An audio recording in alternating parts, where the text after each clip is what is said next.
So, good morning, good afternoon, and good evening.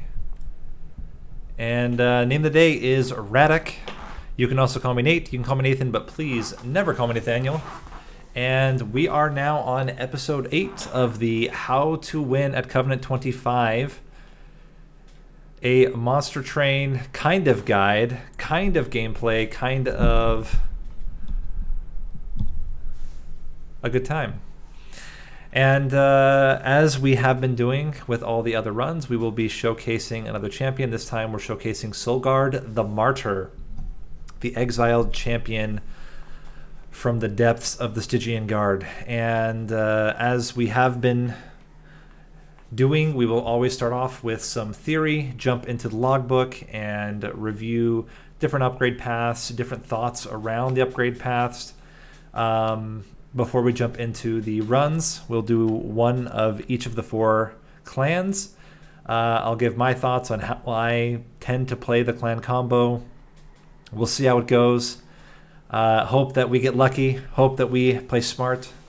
And I have a little bit more time tonight, so we will ideally play a little slower, play a little bit more methodical, and not get ourselves in any difficult situations. Hey Jay, hey Rough Lobster, welcome to the stream. Let's jump into the logbook.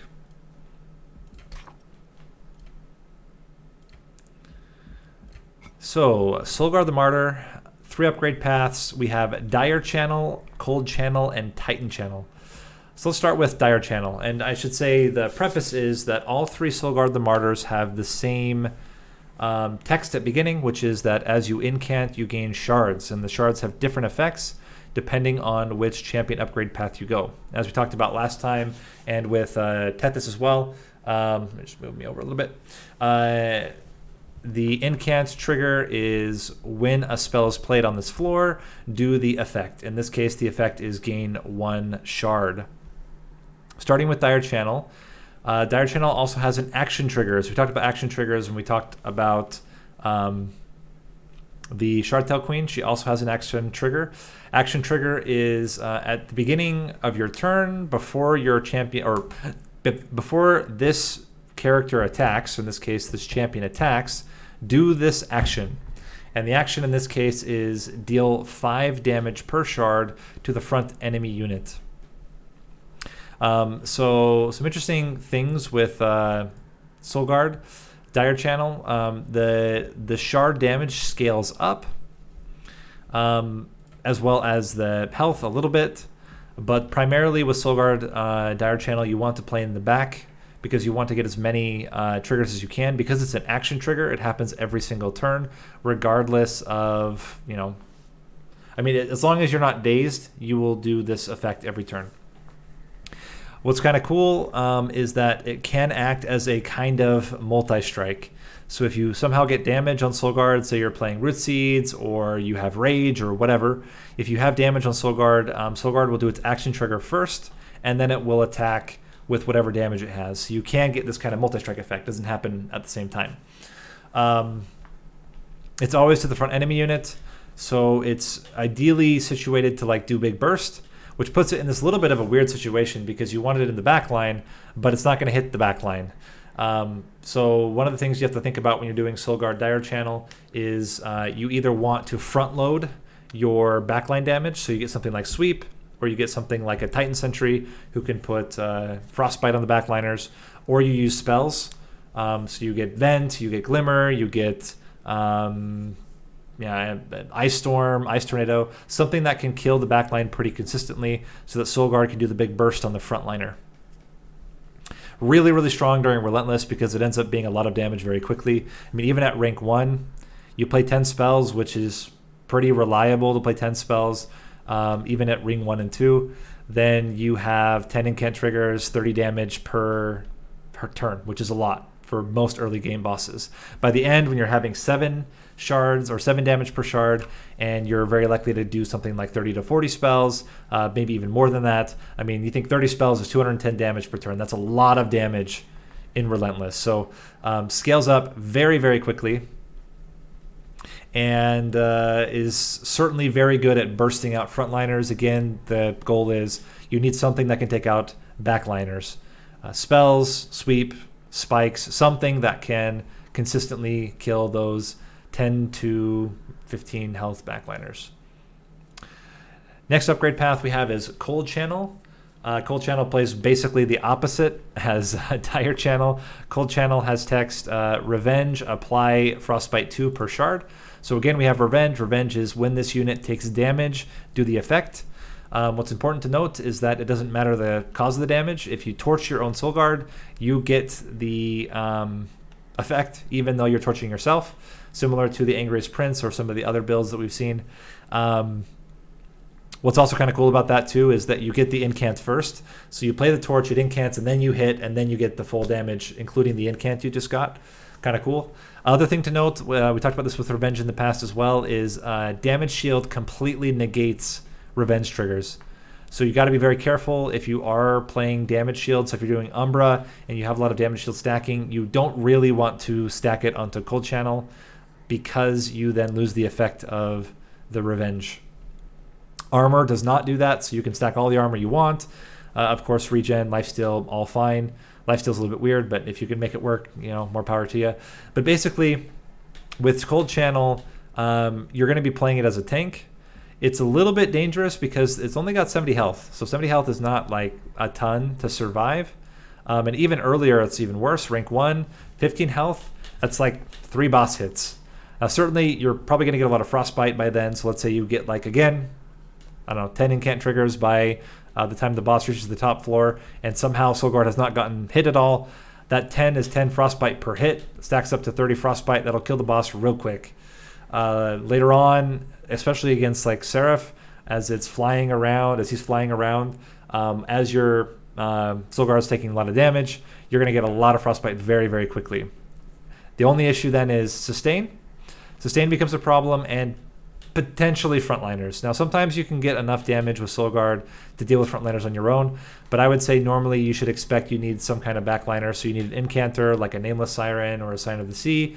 Maybe you get I don't know, if you're playing Awoken, you might get an Animus of Will, something that can do pretty big burst damage, and then your Solgard is your backline damage.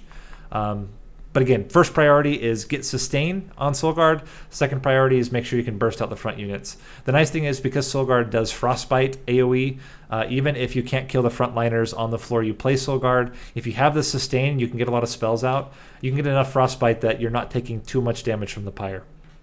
And most of the heavy damage dealers are backliners anyway. Not all, but most of the time. I don't think there's really much else to say about Solgard Coldchannel until we get into the game itself. Finally, we have Titanchannel. Titanchannel is especially weird. It comes with text phased. So phased is on the friendly side. It's unique to Solgard. No other unit has phased that you can play. There are other units that have phased on the enemy side. In particular, the crystals that Arcus generates all have phased, which means they can't be attacked. They can't get status effects. Basically, they don't exist except that they take up capacity. So what that means for Titanchannel is when you play Titanchannel, you immediately disregard any like normal effects that you get when you play a unit. That's both positive and negative. So if you play it on the top floor at rank 10 or plus, you don't take daze. At the same token, you don't get like rage, you don't get lifesteal, you don't get any of that stuff that you would get from artifacts. Does not go into Solgard because it can't be applied because of the phased effect. Similarly, if you play Solgard after you have reformed it, it goes back into phased again because it loses all of its shards on death, which means that you have to bring it back only for it to have one burn out and die immediately. So you don't really want to reform Titanchannel. The other Solgards, you don't really want to reform either because you lose all the shards on reform. But especially Titanchannel, it's just a real bad time. Titanchannel has increasing numbers of stacks to break through its phased. That's basically what it does, is it removes phased at a certain amount of stacks. Beyond that, it doesn't do anything else to stack unless you've done a mix and match. And we'll talk about mixed matches in a second. But so Titanchannel ends up being like just a really solid unit that you have to break out of its phased shell, right? So you need to play a lot of spells just to get it out, and then the incanting just kind of goes away. So it's in a little bit of a weird spot where you need a lot of front-loaded spells, but then at the end it's like the spells don't matter as much unless you're incanting other units. It does do a lot of damage. Base stats are the highest of any champion in the game at rank 3. So I mean, it gets real thick, and if you have something like a Furnace Tap on holdover, then Titanchannel can get just out of control. If you think about this, without any sustain at all, if you have not taken any damage or even just minimal damage, that's 7 full attacks from Seraph before it dies. And 7 attacks at 210 damage is not nothing, and especially because you can place units behind it. And it doesn't take much capacity. It's only a 2 capacity unit. So Titanchannel is very good. It's the biggest thing is just getting over that hurdle of loading out all the spells, and then the drawback of once you've played all the spells, it's like, okay, now I have Solgard. What am I doing with all these spells? So it's a little bit of a weird one. I prefer to mix and match, so some really good mix and matches. Rank 2 Direchannel, rank 1 Titanchannel. The rank 1 Titanchannel adds a bunch of damage and health, so you get that multi-strike effect on the Direchannel. It makes it a little bit tankier, and yeah, you're losing out 2 damage per shard, but to be honest, 2 damage per shard compared to 45 instant damage is pretty dang good. Like that's a really decent trade. If you think about that, that's 22 incants, 23 until you surpass, right? 23 until you surpass the raw damage of Titanchannel, plus not 45. It's plus 30 extra health. That's pretty nuts. And then the other one that's quite good is to go rank 1 Coldchannel and rank 2 Titanchannel.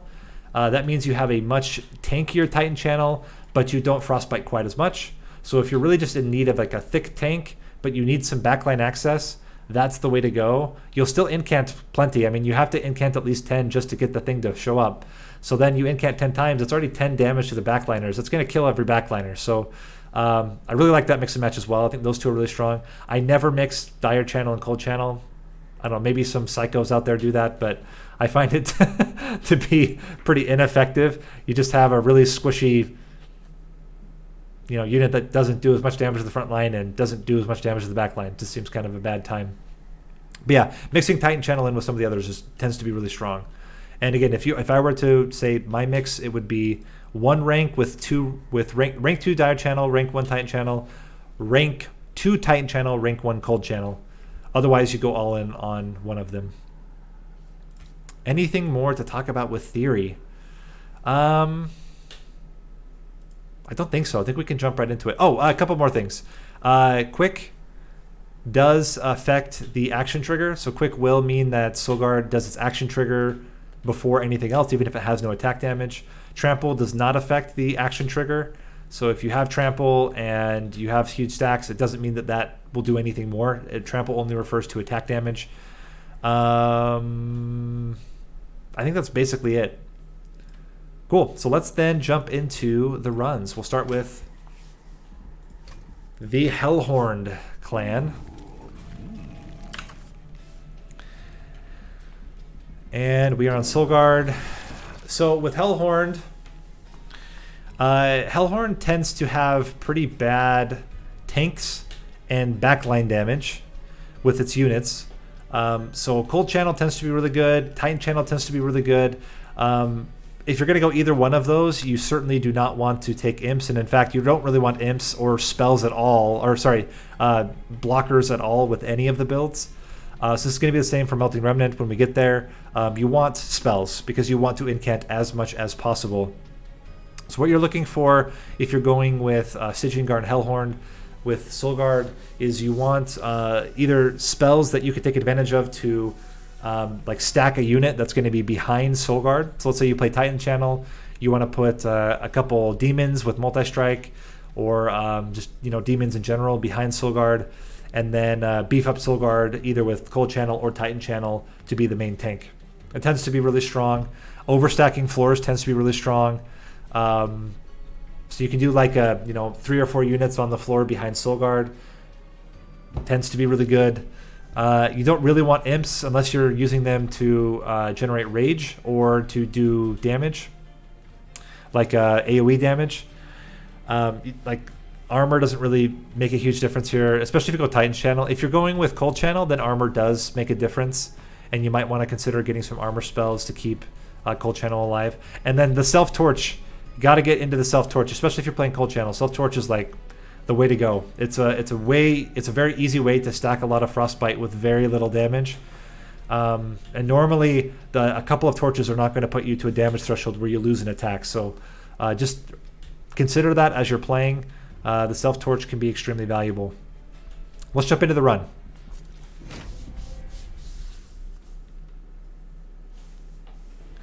Okay, so decent Incanter. A little bit weird with Seraph the Chaste, but it's not awful. And then Molting Imps for clearing some early stuff. We'll probably get rid of them before the end, but early on they might be useful. And Gurg's Goad. Okay, so there's a multi-strike we already have for our units. I will take that over the -2, even though the -2 is really good. And as I said, we don't really want Direchannel. We want Coldchannel here. So that's backline damage. We just need demons then for the big burst damage. Quick demons, now that we have multi-strike on them by default, quick tends to be really good. Are we okay with this? I think so. I think we're going to be fine.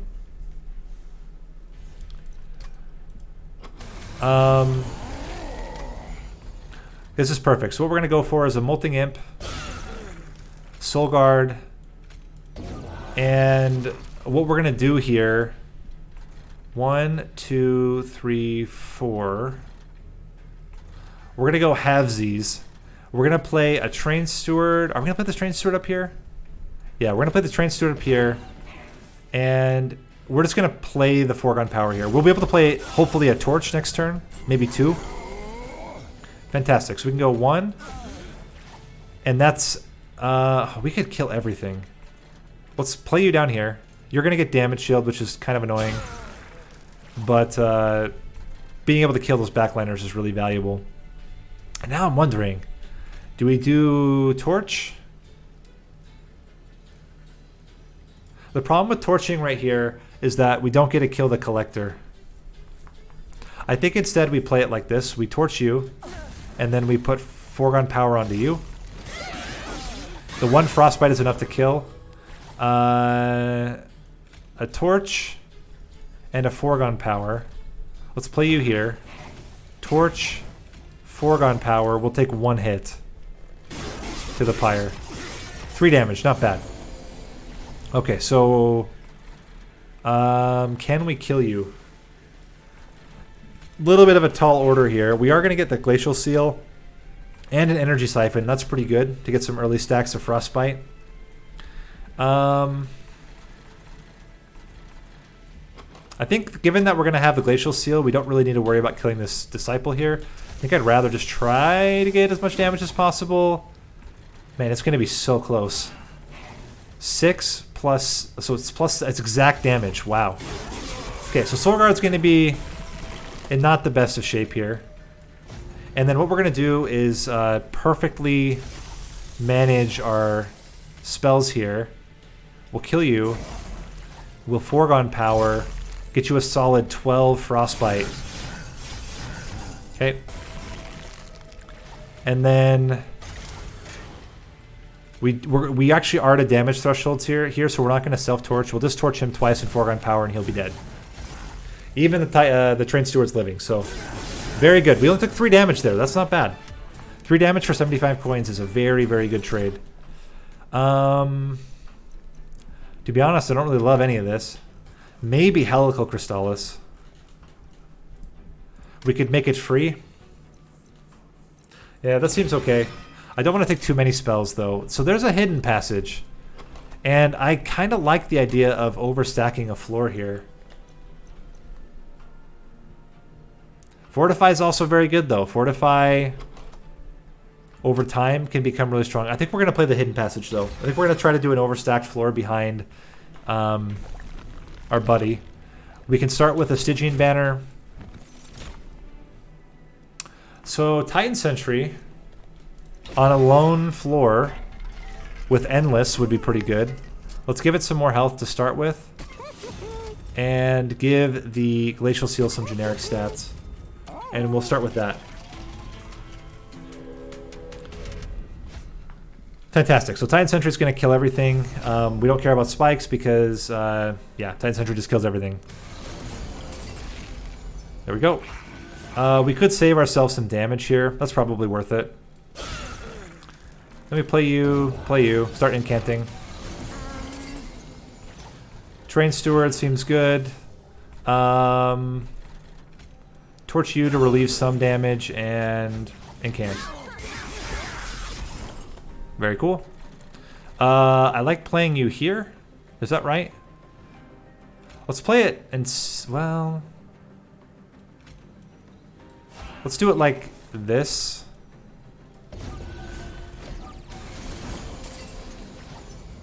And I kind of like just incanting as much as possible up top, although this is like a lot of damage. But then we lose this. Yeah, we're gonna play up top. Just play out all the spells. Get this guy in here. I mean, he's already got 17 frostbite. He might even just die here. Do we dare hidden passage here? It doesn't really make sense. Let's just play you out. And then hidden passage. Foregone power. Do we? I think we just torch him for 2. And he's dead. Self-torch. Self-torch. Self-torch. And again, we're watching the damage thresholds. The damage threshold was 16. We weren't even close. So, back to the choice at hand. We're not going to take any of these. We already have a Helical Crystallis. Mollusk Mage we don't need, and Energy Siphon does also not make sense. So we're going to skip here.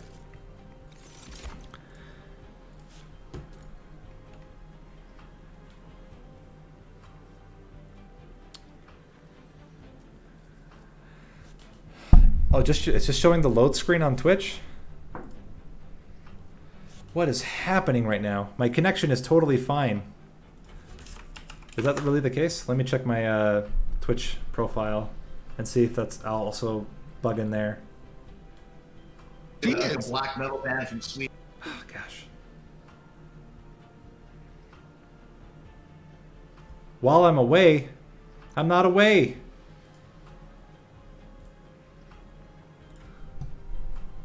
Is it back up now? Are we live? I think we're good now. Yeah, still showing the cards? Okay, we're good. So let's skip. Oh, actually, another Ascend doesn't make sense. I think one Ascend. So Twitch looks good. YouTube should now be fine. I hope.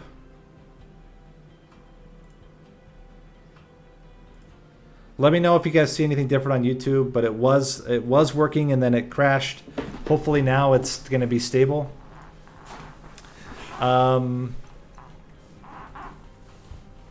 Let's decide what we're going to pick here. We're going to go with... I don't really want the Welder Helper, as I said. Actually, Welder Helper's not bad because I can torch it afterward. I think we're good. I think we're good. All right, let us continue.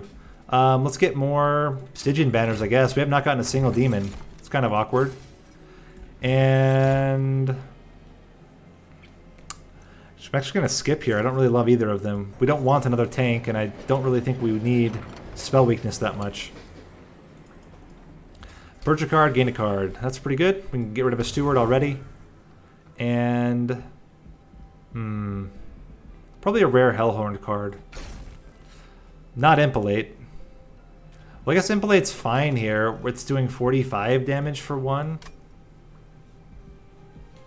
I guess it's okay.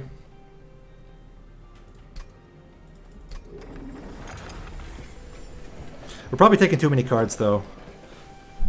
Alright. Constructed explosives blow up twice. Not too concerned about that. Alright. right, so we're gonna play you and you, and we'll torch you, and play you out to Incant. Okay. Seems fine. And then we could just, yeah, we might as well just blast this guy, torch one of them, and then Incant again. Okay. Energy Siphon, blast, and play you here. This is already going very, very well. Okay, play you. We're actually going to move the conduit up and foregone power. Okay, there's the imp we wanted, but it's fine. We can play both of them down here. And then we're hoping for a double incant here. Didn't get it, but we are going to kill the frontliner and almost kill the backliner. That ended up being a lot of damage to, well, a lot is relative. It ended up being some damage. Let's torch the backliner. Torch the frontliner. We can play you out here for an extra hit for fun. We could even hidden passage and then foregone power. Maybe that's the best play here. Although blocking the hit here is also kind of appealing. Because we're only going to take one hit anyway. And then we try to make sure this thing's dying fairly quickly. Okay. We're going to hit 3 times here. Would have loved Impalate differently than this, but, you know, it's fine. Energy Siphon, double foregons. Do we torch him for this damage? It's like nothing. Let's just foregone power. He's got 30 Frostbite right now. That's a very timely draw, and suddenly he's getting wrecked. Okay.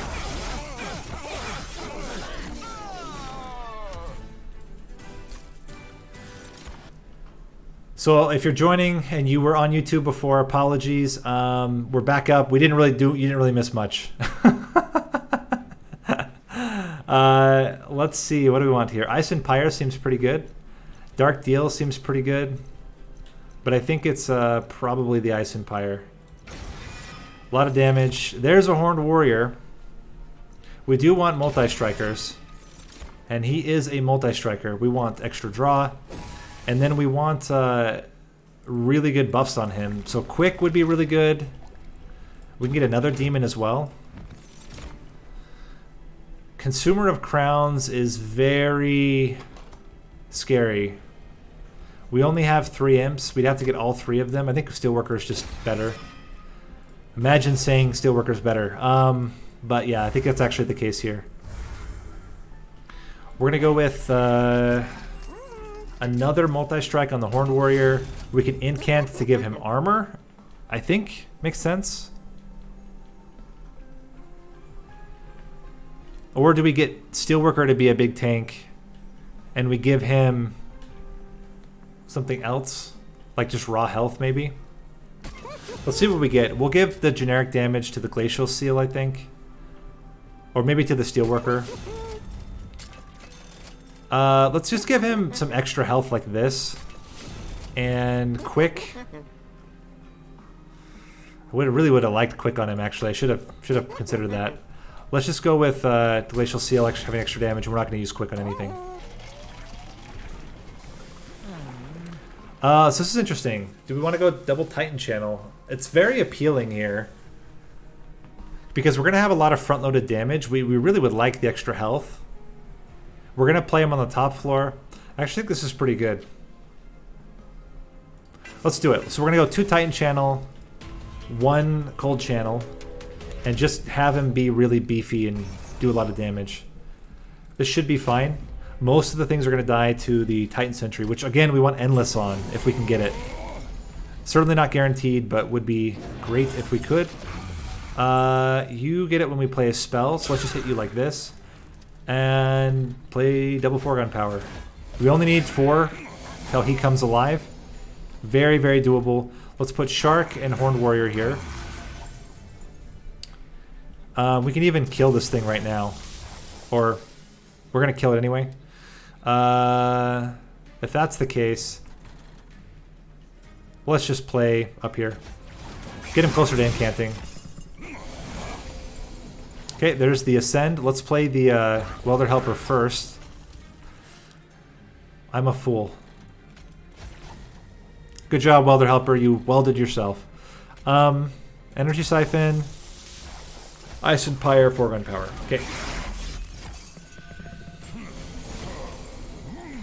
Alright, we need our buddy in there as well. Torch. Foregun Power. Very, very solid. And there's the hidden passage again. Oh, very cool. It actually incanted on that floor. That's nice. Energy Siphon, Impalate. Energy Siphon, Torch, Foregun Power. So Guardian Stone would also be very, very good here. Or now any type of armor would be really solid. Ice Empire almost kills it outright. We're going to go double Torch, double Foregun Power.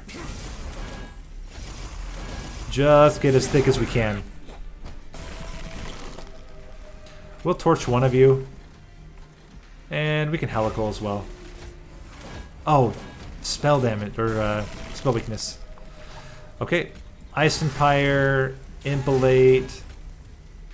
I actually do want him to hit. And 13. This is just better. Cool. I mean, we were killing him anyway, but it's nice to be optimizing our damage. Hell's Banners is great. We love it. There's Guardian Stone, also great. Branding Right. Oh my gosh, Branding Right. Branding Right is nuts in this build. Oh, it's an Incant. It does damage, so you get the Revenge Trigger. It adds armor. It's got everything. What else could you want? I'll tell you what I want. What I really, really want. I'll tell you what I want.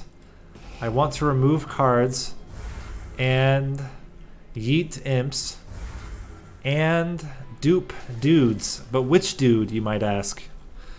Gosh,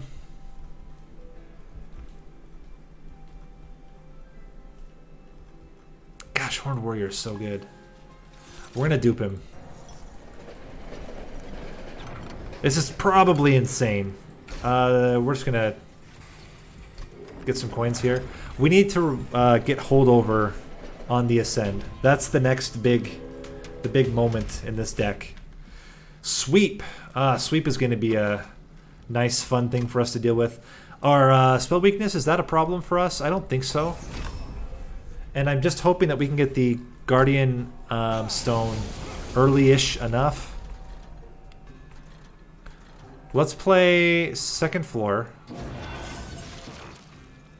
Again, remember that you don't get to put stuff onto Solgard until he is emerged from his cocoon, and then we just incant. We're halfway there.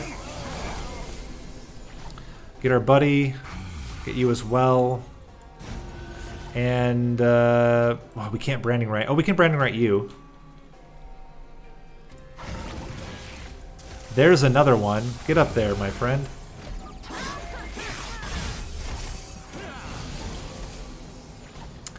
Okay, so we're going to torch you. Then we bring our Guardian Stone in. And we go Incant. You getting it from spells every time we play a spell. But we're doing so much damage, it's probably fine. Let's do a self-torch just to be extra safe here.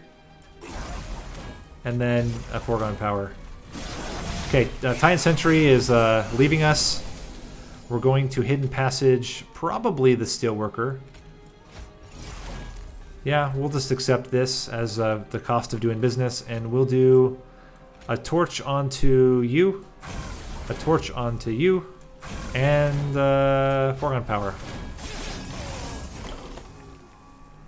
Good stuff. Piercing. Oh man, love that. Just love it. Let's do that and just get incant as much as possible.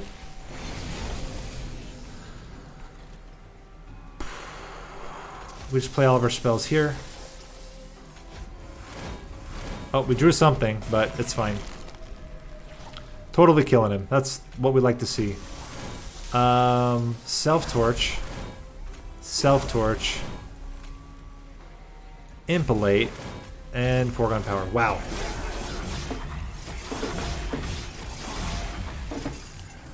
We are not even to our final form yet.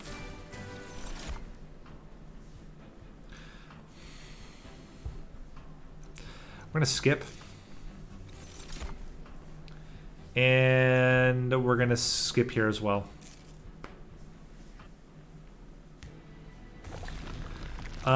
We would like to get Endless.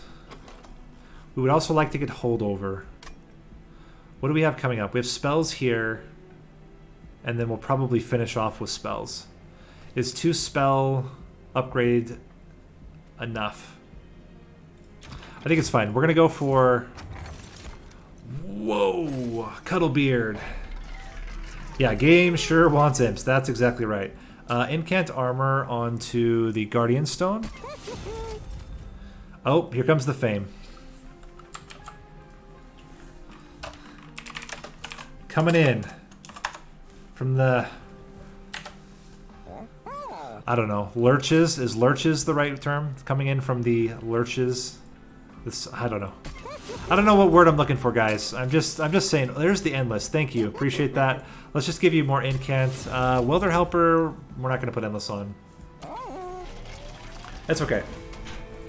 We still have a very, very thick Titan Sentry. He's going to do his job, which is to protect us until we can get our Solgard online. Let's go. You. This is an awful turn.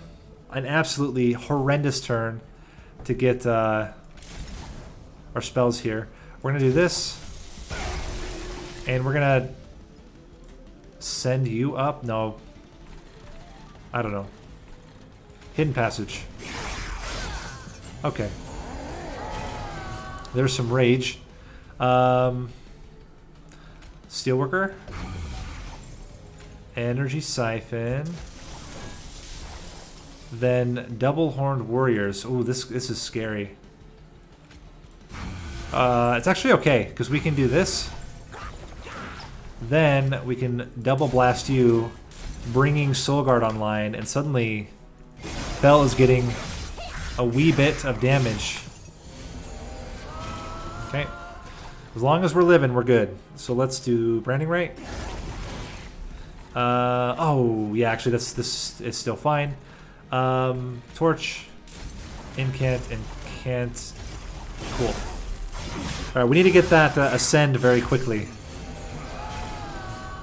That's the problem with having it show up as the first spell. Let's go you, and then the self-torches I think are the way here. And just get as much damage as possible.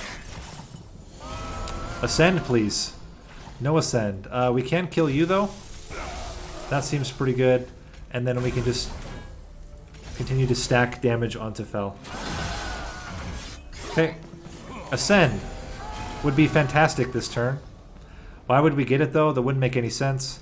Oh, this is weird. We cannot keep this guy alive because this sweep unit is just really killing it here. Even with the 20 armor, he just dies. So then we do something like this. The self-torch. Play this on you and we pray. I mean, Solgard's not going to die. But man, oh man, are we taking a lot of damage here. We can blast you. Then I think we self-torch. Foregone power. Foregone power. And we managed it, but woo, we took a beating there. We are in danger. We can play you Alternatively, we can just like smack some fools here, which I think is the play. Oh, very nervous about how this is going.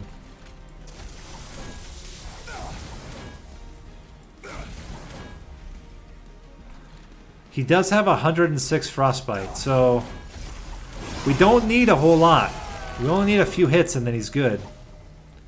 Energy siphon into a massive... Oh boy. Oh boy. Okay. That was scary, guys. I was not sure we were making out of that alive. That timing on that ascend was just really bad. Reinforce is interesting, but I think we're going to skip here as well. It just needs to have holdover. We need more draw. If it has holdover, we're fine. Then we can just play it, and we're good. And you can play it to Incant as to Incant as well. So no loss there. We're gonna do Pyrestone housing. I don't know that we'll upgrade units, but we really, really want holdover here. Double stack on Branding Right is really solid. Then we need to make it cheaper so it's playable. Plus 10 on Ice and Pyre. Holdover. Permafrost. Permafrost on Ice and Pyre. -1 Hidden Passage. We're gonna dupe it. Yeah, we're gonna dupe it.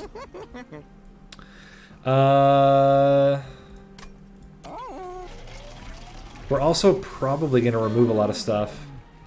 We are gonna go Titanchannel too.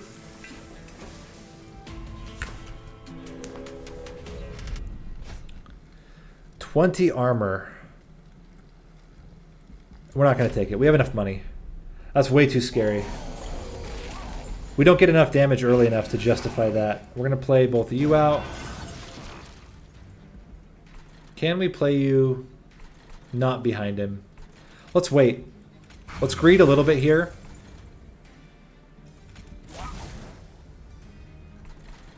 And...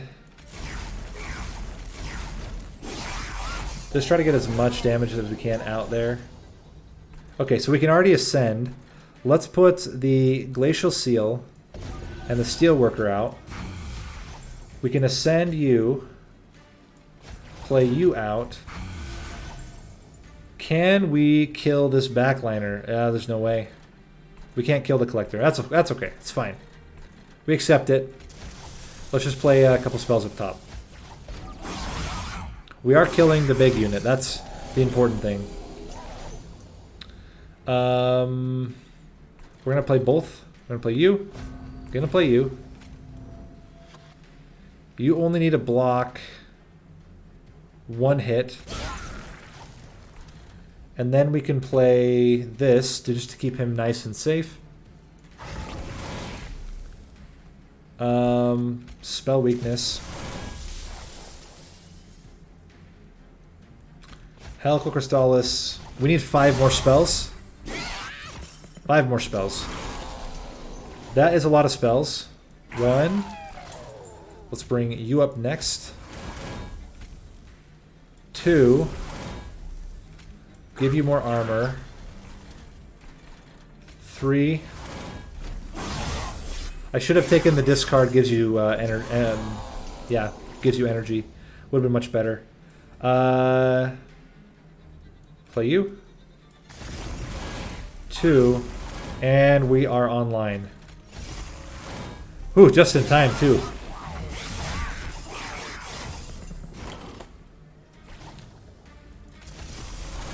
Just blast him. Can bring you up now. And it's probably not the best to put your tank in the back. But he does multi-strike, so it's not like we're not getting any value out of him. This does not kill it. This kills that. I think the double torch is actually better here, because we're not going to kill it anyway. And we get 1 more incant out of it. Alright. Ascend would have been great, but, you know, you take what you can get. We're going to do Branding Right. Play this. The Self-Torch. Another one of these and one of these. Very cool. So we're going to be able to blast him for a lot of damage to start off with. And then we can just go nuts with the rest of the incants here. Wow. 420 damage. Seems okay. Self-torch. And we're in a very good position here. So it's really the matter of how quickly do we get... Yeah, this is too much. It's how quickly do we get Hidden Passage. Another Branding Right's too much. We're already at Ember problems because we don't have that many units that we're playing.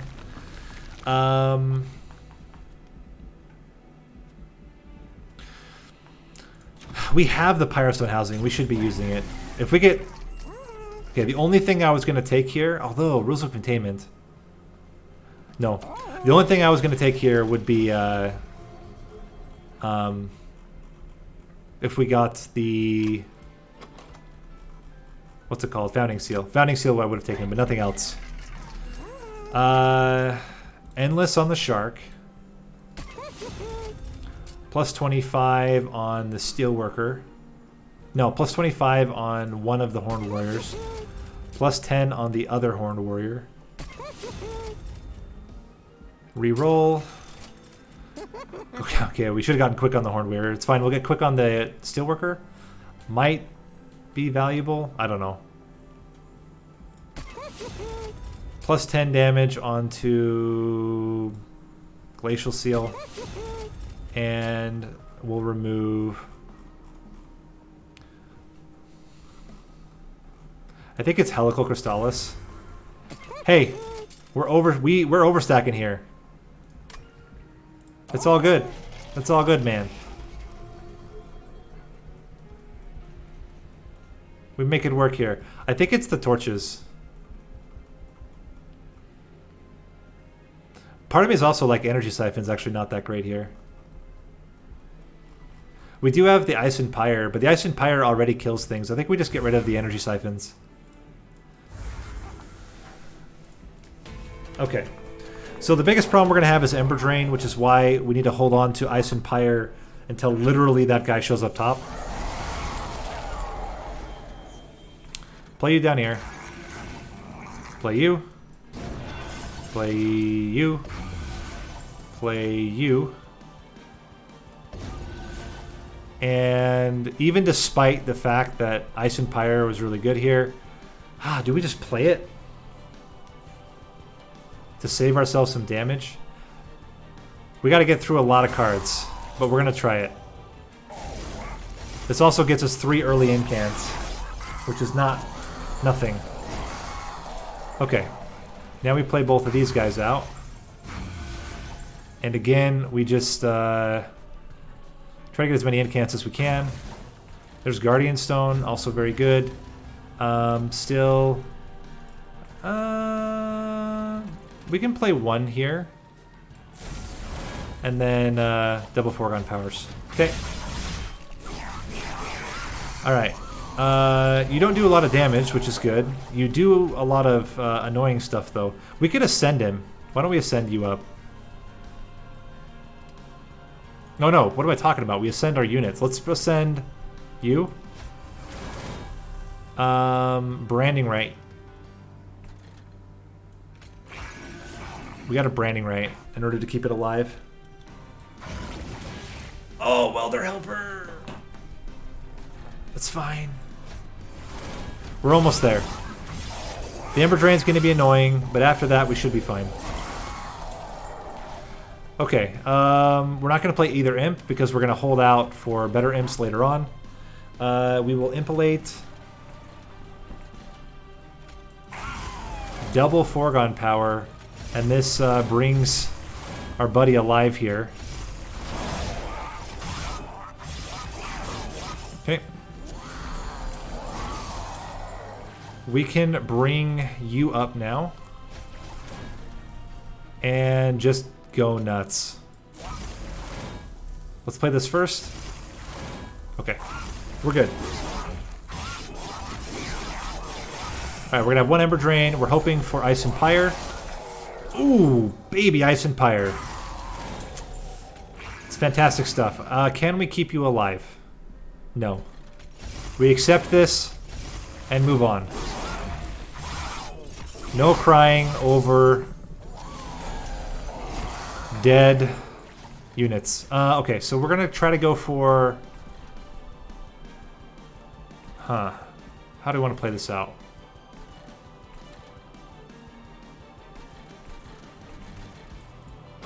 What's the likelihood we draw Molting Imp? It's pretty rare, but let's do this.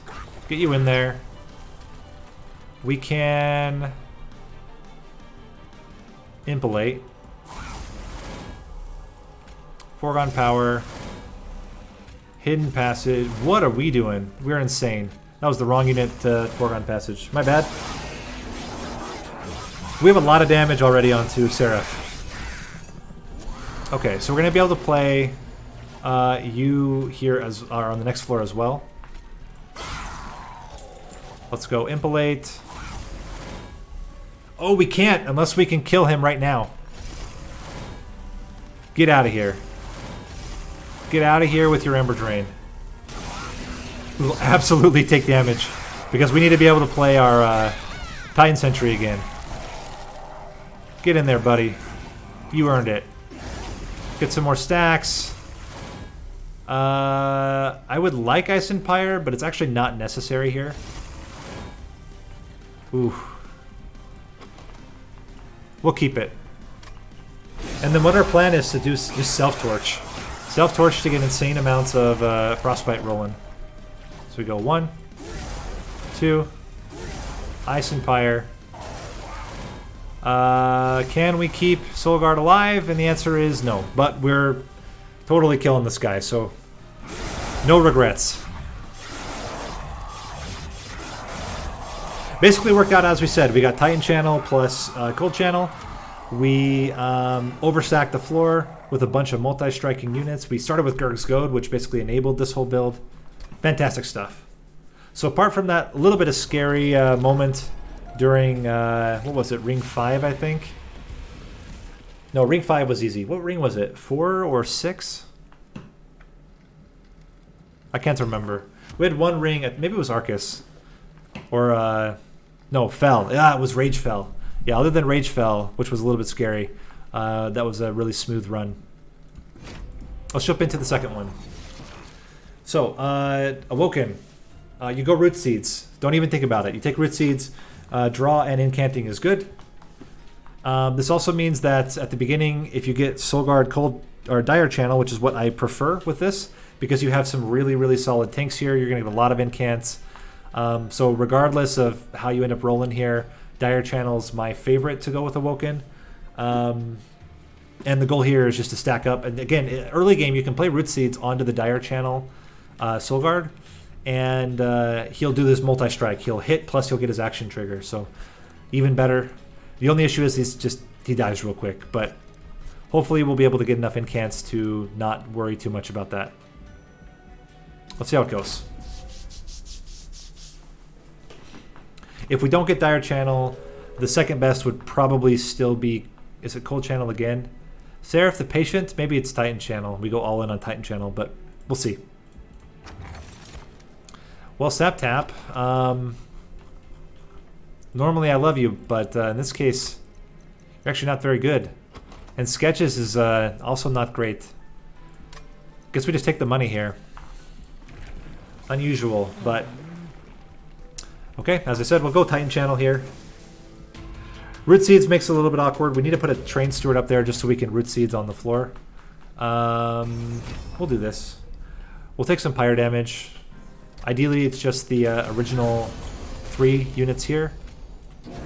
So we can go Root Seeds, Foregone Power, because he's going to die anyway. And then we immediately get Solgard, which is good. We can play you.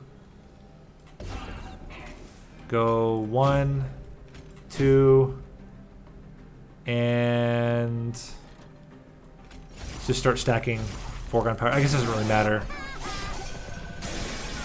Took a little bit of damage, but not too much. We need to blast you. But the rest of this is fine. Vine Grasp, Train Steward, Foregone power. Cool. I gotta remember, we don't even need an Incant up there anymore.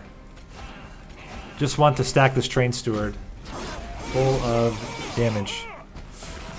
We could go Direchannel as a secondary upgrade too.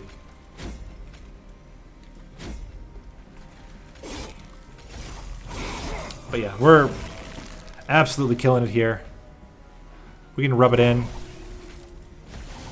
Yeah, you don't even get to hit us, jerk. Alright,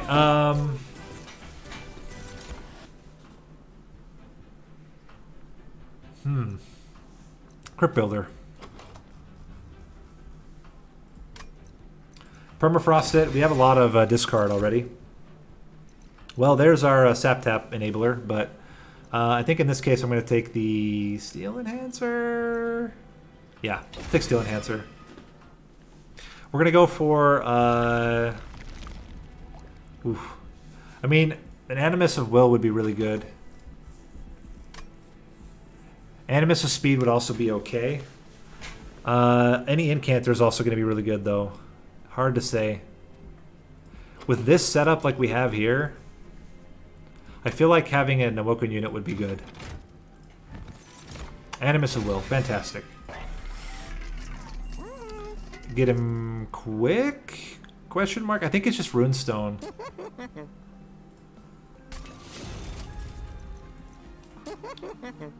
Maybe it is quick. And that's a kind of sustain. It's not real sustain, but it's a kind of sustain. This should be fine. We should be able to scale up enough with our spells that he won't die right away. Or she won't die right away. It would help if you drew spells at the beginning, though. And if you didn't get garbage in your deck. But, you know, you do what you can. You don't complain about it. We need 2 more Incants. There's 2 more Incants. In fact, there's 3 more Incants. Fantastic. Alright. Take a little bit of damage. We're going to take a little bit more. We're going to take a little bit less now. That helps. Blast you. Both. Root Seeds. Double Foregone Powers. Wow, okay.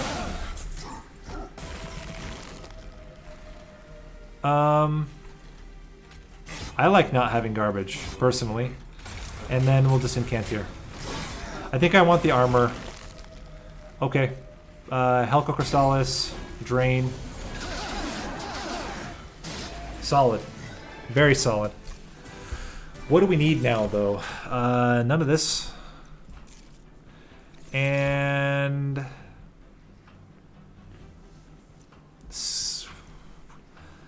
skip. We need a lot of draw. Okay, here's a Stygian banner. Let's go with a Siren. Because we have the multi-striker already. And then we just want this Siren to be really thick. And we're gonna get 1 extra capacity and then 1 draw. We already have everything we want on Animus. We already have everything we want on Siren of the Sea. I think we're good. We just need to... I mean, it would be really great if we got like capacity through an event, but... I think we'll be able to get either trim the deck down enough or get enough draws. Rare Stygian could be Silence. It's Deep Offering. We'll take it. Yeah, the Deep Offering's fine.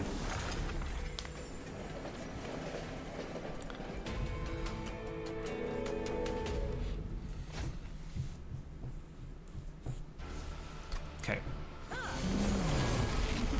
So we're still going to play these 2 together. Play you up top and Incant. Okay, we need 4 spells this turn. There is exactly 4 spells. And we can play all of them. Root Seeds and Root Seeds. And suddenly we're still not killing everything?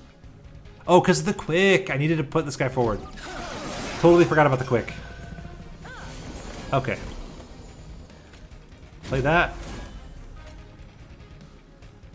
And then blast you, I think. No, we need to play a spell up here. Let's go Deep Offering. Smack that guy. And then foregone power here. Okay, that's a little scary, but I think we're just fine. We play you.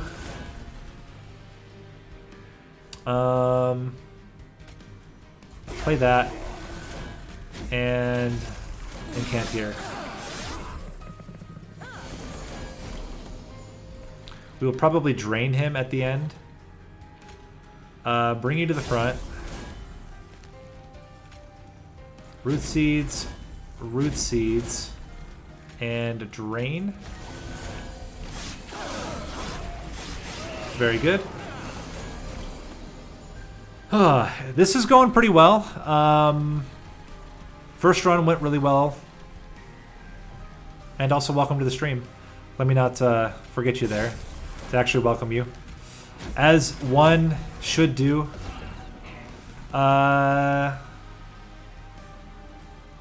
Killing you would mean that we would kill the backline without taking any damage. I gave up Sketch's Salvation and Sap Tap.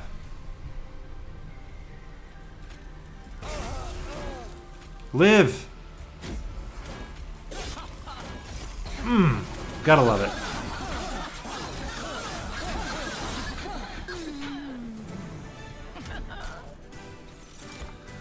Adaptive Mutation. Nope. Unleash the Wildwood, though. Or Awoken Rail Spike. That is the draw we could use. We do have a lot of zero-cost spells, though, so that's actually pretty bad. I think it's Unleash the Wildwood. And Lodestone. That's a no stone. Sorry, buddy.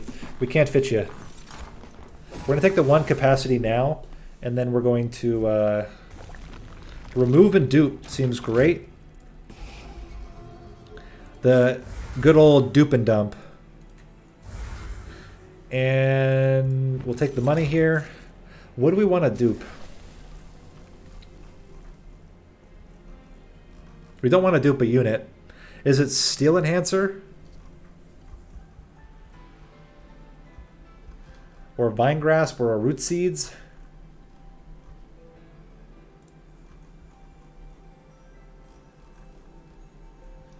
Maybe it's a Root Seeds. Steel Enhancer. I think it's Steel Enhancer. We'll go with the Steel Enhancer for now. And then we need to start dumping cards like crazy. Okay, there's Direchannel, but we kind of already went all in on him being the tank.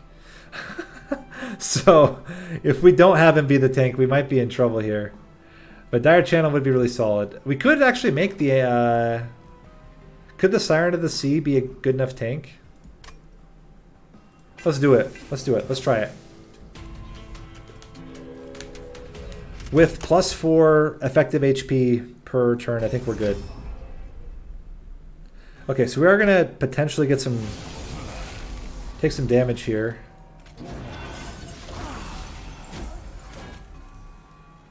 That can't be right. We just play this.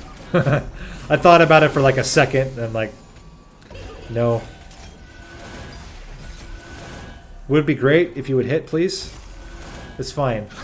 I mean, we're good. We're already getting quite a lot of damage very quickly.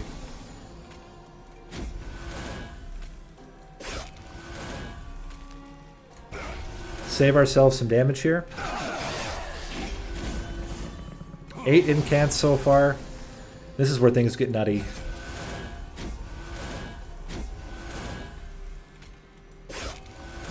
Get out of here. We got another 5 incants, so that's 20 effective health onto the Siren of the Sea. I think the double Root Seeds is better here. But it's... yeah, for sure. Because Hellhorned Crystallis doesn't even hit. So again, another 20 effective health. We took 20 damage, or less than 20 damage. What you want to see.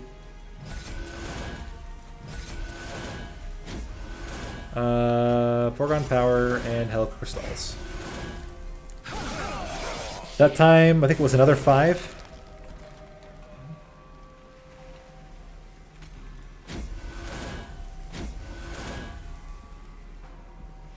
Do we drain somebody just for fun?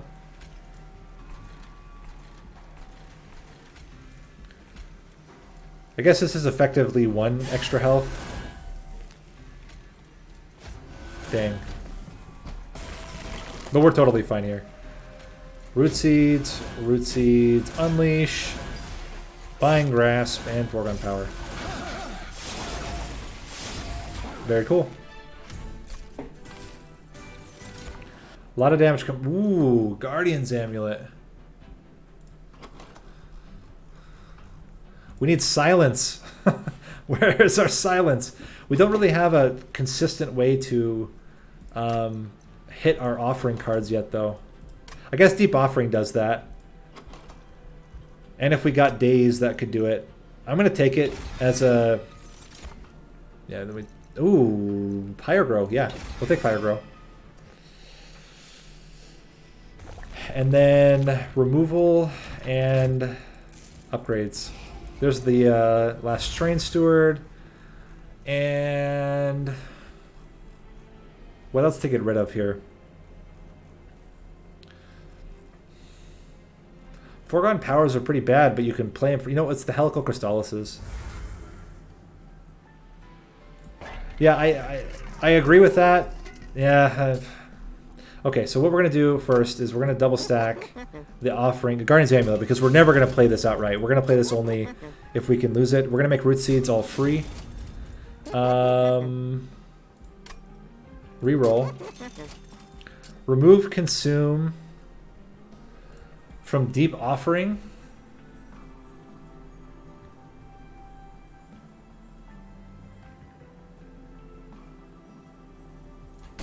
I really like it because we don't have good spells. And then we continue to make Root Seeds free. And the idea would be that we try to get holdover on Deep Offering, and we always have a discard mechanic. Let's get more damage on the Crypt Builder. I really like that a lot. I don't think we need the coins this much, but it's like no damage. It ends up being maximum like 14 unless we accidentally kill stuff. But let's try not to accidentally kill stuff. Play you guys. Ugh. We're actually going to Foregone here because I want to just... Oh, crap. His action trigger goes off. I'm a fool. I always forget that his action trigger goes off even if he doesn't have... even if he still is phased.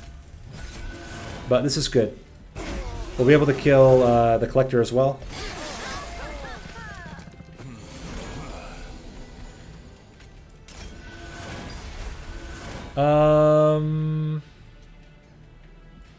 Deep Offering is actually pretty good here. It's not amazing, but it's okay. Yeah, we actually... That was actually really good. I don't know what I was smoking. That was amazing. Put you up front, I think. Or do we just kill both of them now? Yeah, that makes more sense. Just kill them both. He's going to hit us for 110 damage. Okay, so this is where we need some stuff to hit, but I think we just outright play Guardian's Amulet because it's so good. And then we, you know, miss, because why wouldn't we miss?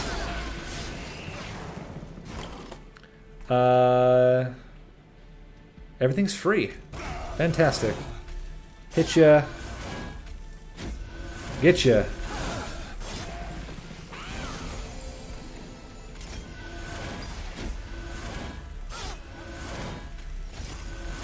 Did not get enough damage onto this guy. He's going to hit us for 18. No, more than that. Because of the 2 damage we took. That's fine. It's fine. I'm not stressing. You guys shouldn't be either. Actually wouldn't mind hitting Guardian's Amulet here. Very cool. I don't need the Foregone Power, though. I just wanted him to be sapped. Adds a lot of value. Yeah, we're good.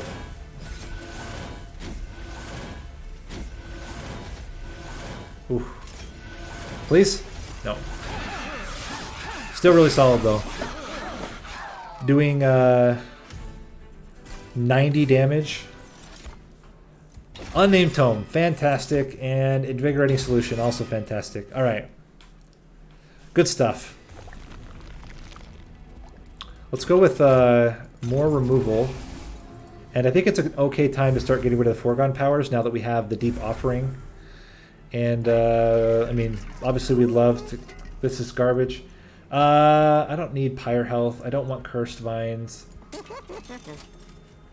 None of this. We don't want any of it.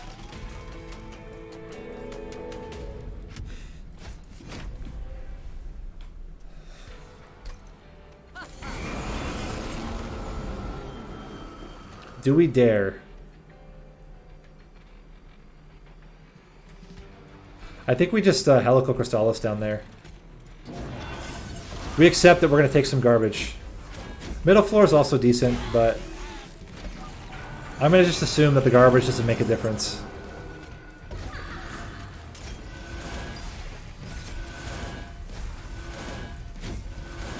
Get drained.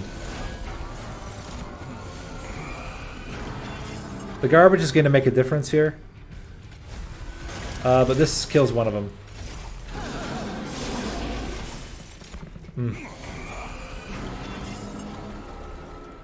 Still okay so far, though. Let's double Vine Grasp him. Get rid of 2 garbage. Although, yeah, we should roll the dice on a Crypt Builder, not on a Blight. And yeah, get him.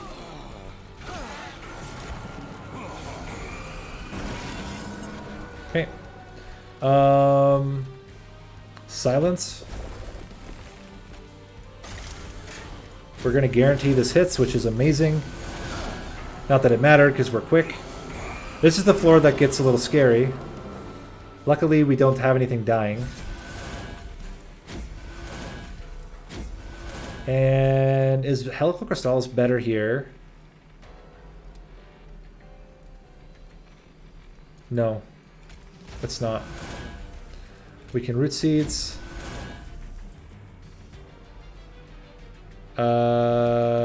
Hit you. Then obviously we're hoping this hits. Okay, we take 7 damage. There are worse things that could have happened. Now I think we're gonna be incanted more than enough to kill stuff. We can kill the backliner, hit you, drain, and foregone power. Very solid. And now we're good. We have over 100 health. That's 4 hits. And that's assuming we don't hit any of our stuff. We can smack you. Very cool.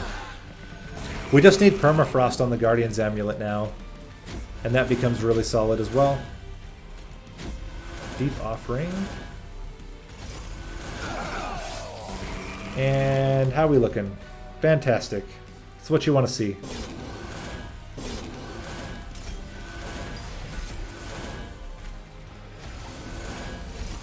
Solid. Now we get rank 2 Direchannel, and it's only getting it better. And we can take draw here, which is really good. Ice and Pyre. I'm going to skip. I'm going to assume that we don't need it. I want buffs. I don't want damage. We have damage. We need to get our buffs rolling for Relentless. Let's go spells again. Continue to remove foregone powers. And we want Permafrost. Double stack. On this sap? I don't think so. I think we want more free root seeds.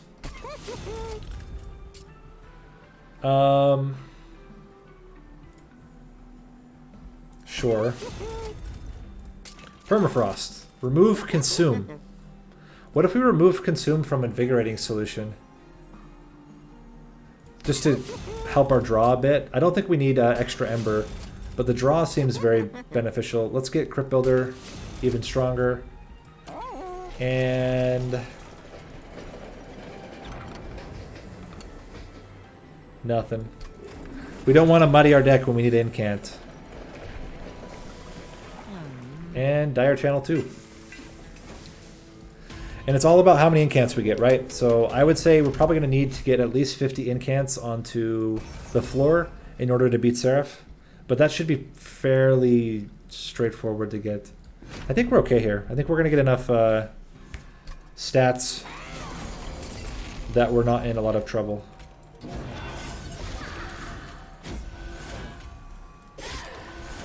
And this represents like some protection here, but I think getting him online seems really good. Play you, and you need as many incants as we can give you. Because you need armor, desperately. Killing things would also be really good.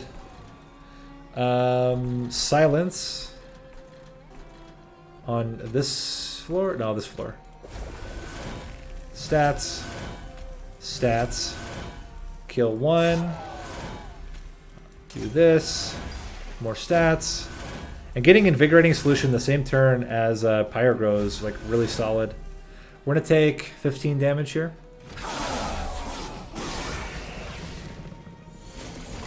Yeah, we have like no artifacts. You're totally right. That's hilarious. I hadn't even noticed until right then. This is good. Wow, that was amazing actually. Good is a severe understatement.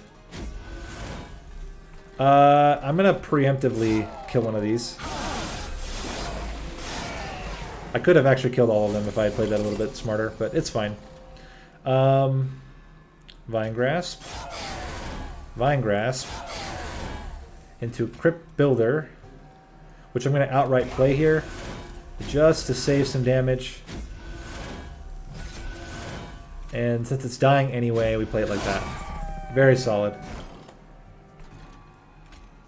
Fantastic. We get to use our Deep Offering again. Sap the whole floor. Pop one of them out, and we're good. Cool, cool.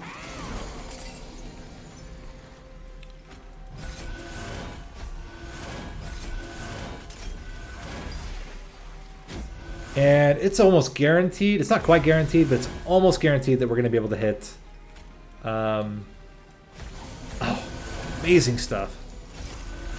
Very cool. Can you believe that our Animus of Will has more health now than it did when it started when we have a Spikes floor? Crazy, right?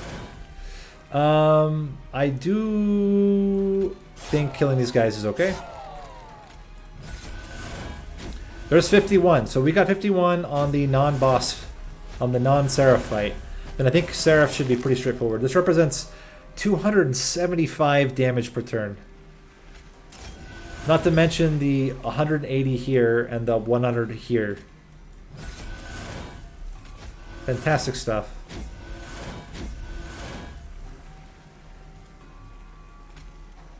You know, we played on ourselves.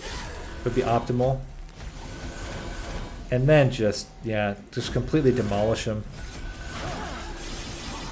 Wow. Okay. Preserve, yes. I love Preserve here. Titan's Tooth's also pretty good, but I think the Preserve is the way. We don't need to heal. Cool. So, definitely gonna go left here. We're gonna remove the Foregone Power, and then we'll see what we're gonna keep. Might be the Sap, actually. There's Permafrost onto Guardian's Amulet. That's what we wanted to see. -1 on another Root Seeds.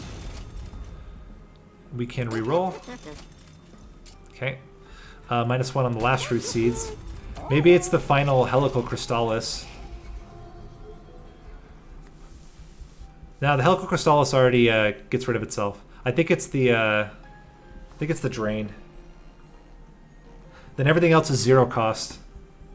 Yeah, get rid of the Silence. That's the that's the way.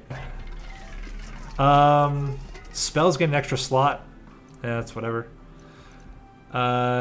We have 1 consume spell. No, we have 2 consume spells. Sure. Maybe it's Tempered Talisman. And Forgotten Name for extra damage, or Icicle Fracture for I think it's a Ooh. I think it's a forgotten name. We're already going to have the ability to permafrost things pretty reliably.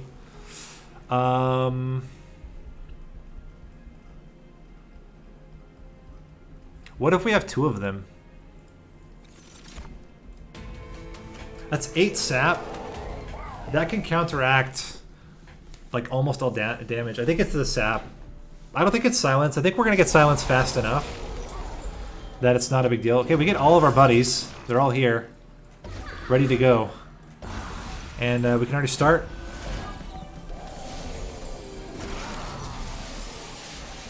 Okay. I'm still going to incant here. I think it's still worth it. Play you. Play you. Hit ya. Deep Offering to get double saps on you. And, oh my gosh. We are incanting quite a bit, but I think it's still fine. Okay, there's melee weakness. There's the silence. And now we're just going to rely on Animus of Will doing its thing. Pyre Grow, lots of root seeds here. We're going to keep the preserve for later. Okay. We'll play preserve because we're going to get rid of everything anyway. Vine Grasp. Vine Grasp. Big Heal. Double root seeds. And we'll do this now. I hate the Helical Crystallis still being in her hand, but not a lot we can do about that right now. Okay, melee weakness is gone. And we're still going strong here. Steel Enhancer. Pick you off. Pick you off. Let's just play one outright, because everything else is free. And we're good. Okay. Yes. Let's play this now. It's good stuff. Just keep wrecking these fools. And I'm just gonna play it. Oh, we have to keep this. Do we have to? Oh, we have to keep it. Wow. Okay, at least we won't draw it anymore. That's Titanchannel with Direchannel. Yep.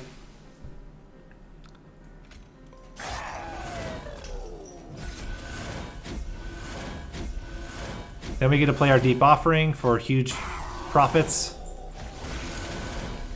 7 sap is not a lot, but hopefully we'll be able to get more by the time Seraph rolls around.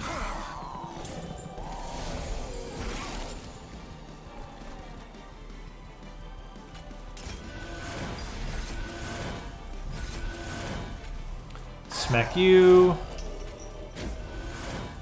Ah. Okay. I'm going to play this here. And we're not going to play it, because I don't want to get the other dead weight stuck in our hand. I should be playing it earlier, though. You're totally right there. Let's play this. Let's play it now. We're going to play it on Vinegrass, since we're going to yeet the vine. Oh, I should have played it on the Crypt Builder. I'm a fool. It's fine. Bring you to the front. Give you more damage. Play this from our hand. And yeah. I think we're in good shape here. Yeah, we're killing him. We have 63 incants. I said the magic number was 50. We're way above and beyond.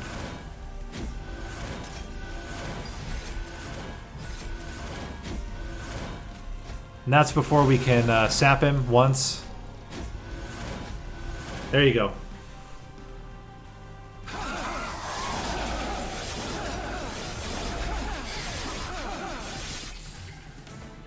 Very, very solid. So that's pretty good. Pretty good example of why that combo works so well. It's fantastic early game, and that double hit effect actually is really good early game. Sorry, not even early game. It's early in the fights, because you get the hit and then you get the additional action trigger. Okay, moving on to Umbra. So Umbra gets a little bit weird, right? The way I tend to do Umbra is you never do Plink because you're not insane. And then what you do is you do a 2-floor setup. You have your Incant floor and you have your Gorge floor. And what I like to do is Coldchannel. I know we did Coldchannel already, but Coldchannel tends to be really strong as a way to deter units making it to your Gorge floor. And then your Gorge floor just is there for Relentless after you've stacked all of your Frostbite onto the bosses. So that's what we're going to go for if we can get it. And we're going to go all in on it. Secondary would be probably... Yeah, exactly. Not even a glorified... Titan Sentry is a glorified Solgard at that point. But yeah, basically like a Titan Sentry. So that would be the ideal setup, but we'll see how it goes. Interesting. Perils of Production. And we have Seraph the Diligent, so we are going to need to make sure we have enough stuff. Wing Steel is really good against Seraph the Diligent. And we have Coldchannel, so we have what we wanted. Let's hope that we didn't set ourselves up for failure, but the fact that we have pure spells, except for the Train Stewards, is a really good start. This is fine. This is actually where Plink is decent, but obviously Plink is never actually decent in the long run.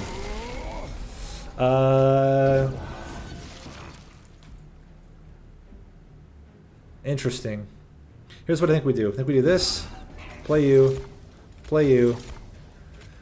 Give you not damage shield, because we talked about this. You don't want damage shield. Give this to you. And kill all 3. You don't want 1 damage shield, though. Because then he does an Incant. Yeah, but 3 of them are hitting the Train Steward here.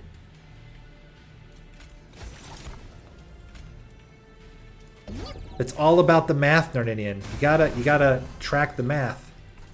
All right, we're gonna kill this guy hopefully with some sweet frostbite action. Boom! Exactly. Perfection. We take 1 hit, and then we blast this guy.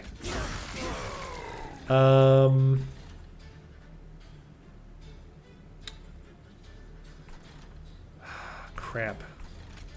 We're going to do it and then hope that we get some form of healing out of these morsels.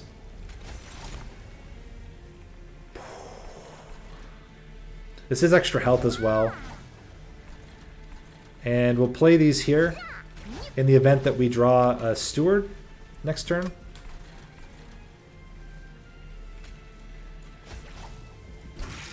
Let's just make sure everything dies. Yeah, I mean it's what 1 extra health? So it's not nothing. It's not great, but it's not nothing. We're gonna do this on you. Ice Tornado. Holy crap. Yeah, hit him. Get him, Steward, get him. And just any early Frostbite's gonna help here. Double Incants should be enough. Okay, more. And he's dead.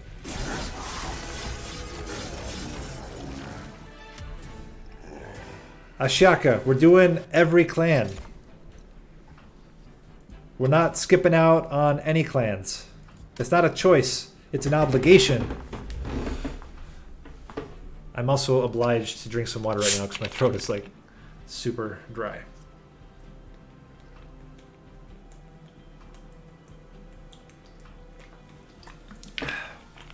Ooh. So this water that I have is mineral water from Germany. There are 3 different varieties. You can get Stillwasser, which is the classic no bubbles, room temperature water. Then you get medium. Medium is in a green bottle, so not this one. Medium is like, it's mixed with the soda, but it's not like super heavy. And then you get like the classic, and the classic is like heavy. It's like sucking on a carbon dioxide tube. And especially when you first open them. So it's a little bit brutal on my throat when it's dry like this, but I After living here for several years, you get used to it.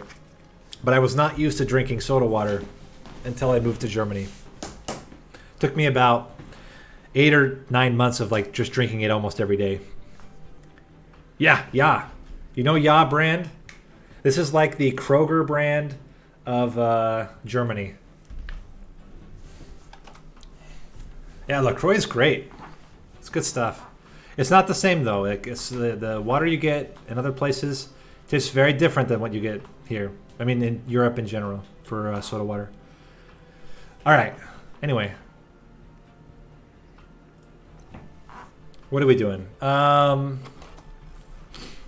think we're skipping here. A second ice tornado? No, we have 2 ice tornadoes. We don't need a third one. And we don't want helical crystals, and I don't think we want flash freeze either. So we're going to just skip.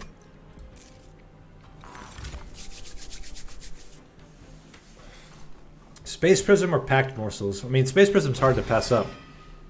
It's just so good all the time. We're going to start with an Incanter. We should get... Yeah, we'll get a Gorger here. But having a solid unit to put with Solgard now... Ooh, Lodestone? Question mark? Now I'm going to skip removal. Wait, skipping targeted removal.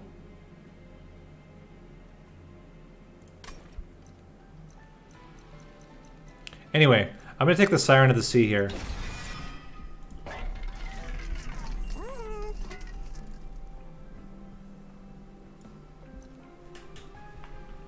But Ashaka, it's all about how you use it, right? Like, here it's not that we're intending to use Solgard as the relentless killer. We're going to have a Gorger for that. The purpose right now is just to have... I really should re-roll for multi-strike here. Endless? No, we just go all in armor all the time. We're going for a build where Solgard basically clears everything out, and then our Gorge is there to sustain while the Frostbite kills off the bosses. We should be fine here.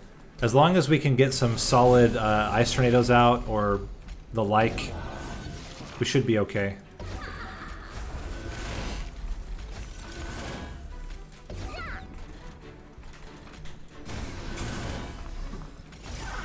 Love you too. Have a good night. How was Stardew Valley? Good. We got all the summer crops planted. Summer. And we bought chickens. Chickens? 4 of them. Hey, until you've caught up on the year 6 that Elena's on. Right. That's true. But hey, if you can make it 1 year, that's better than we've ever done. Well, we made it 1 year before. Did we go 1 year? I thought we never finished winter. No, I think you're right. I should have. So we have this problem that when we play Stardew Valley, we get stuck in winter every single time. And then my daughter just like completely showed us up. I'm really thinking like, let's play you here for like safety and Incant. So she really showed us up because she like, she's like, I don't care. I just want to get through the seasons. So she literally walks around, picks up all of the stuff that's just like laying around. So she doesn't even like plant. In fact, she didn't even know about the mines until her 3rd year. She went through 2 years, never once walked into the mine. Literally would just walk around town, collect the items, and then just like take off. And she was loving it. She's like, this is my favorite game. Oh man. Pretty funny kid. Alright, so we're not relying on Solgard for this fight. Luckily, we have Siren of the Sea who's really killing it here. We would love to hit the backliner. Yeah, Forager, exactly. Let's play you on this Train Steward. What we're going to do is play the Train Steward up top to block some of the hits. Hey, we get some extra HP on Solgard. Actually, what am I even talking about? Blocking hits. There's no blocking hits here. We just kill him. Ice Tornado. Get wrecked.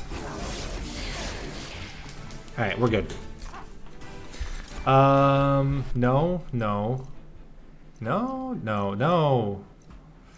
Man, these Ice Tornadoes. Too many.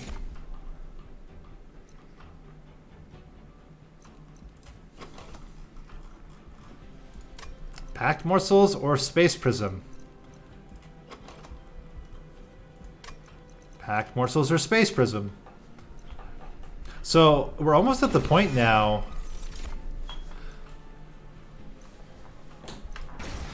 Okay. So that's what we're gonna play. We're gonna do a Overgorger top floor with oh man, getting a morsel anything there would be really solid. Do we go for that and go spell upgrades over unit upgrades? What would we want for spells? We want holdover on Perils of Production. There's the Morsel Master. Definitely worth it. Holdover? Remove consume. Do we just like endlessly increase capacity so we can fit more and more and more? I don't think so. 2 already is pretty good. Oh, well, but it's pretty good.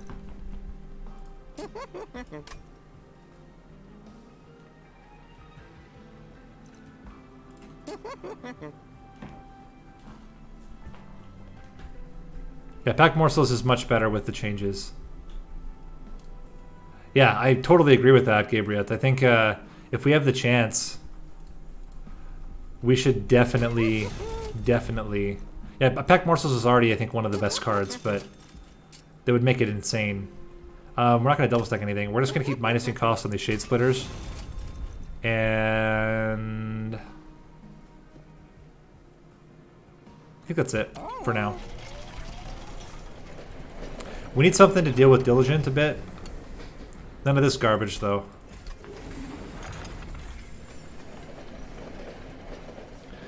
Oh, I could have removed consume. Oh wait, if I had to have taken a packed morsels. I don't have a packed morsels. If I had a packed morsels, I could have removed consume from it, but hopefully we get enough draw to consistently get some stuff rolling.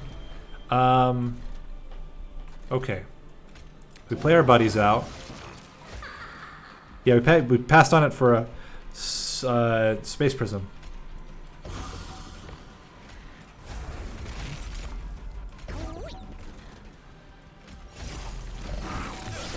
I haven't. I didn't get a lot of morsel play, so I'm not like 100% with how it's all rolling now. Okay, this is scary. This is certainly scary. We're gonna play you guys down here, and we're gonna play you here. Well, we are gonna get some 2 Frostbite onto Daedalus. Do we want to block here? I think so. And then we play the Train Steward. Double Perils. Okay. Alright, gotta play you. Lifesteal's fantastic. We're not taking too much damage here. We can play you on one of these, and then immediately play it. And we're taking a little bit of damage here, but not awful amounts. Okay, so we're gonna go Incant. Also, that whole time I kept Incanting on the wrong floor like a fool. More health is really good for you. Keep Incanting.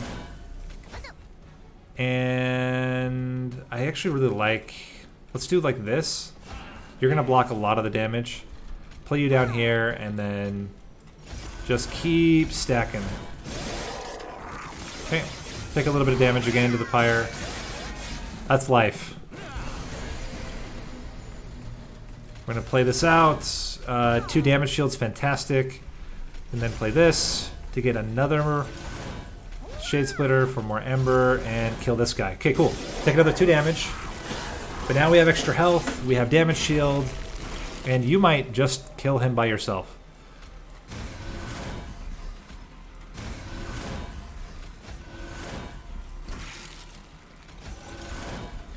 I mean, you also might not, but it's going to be pretty dang close here.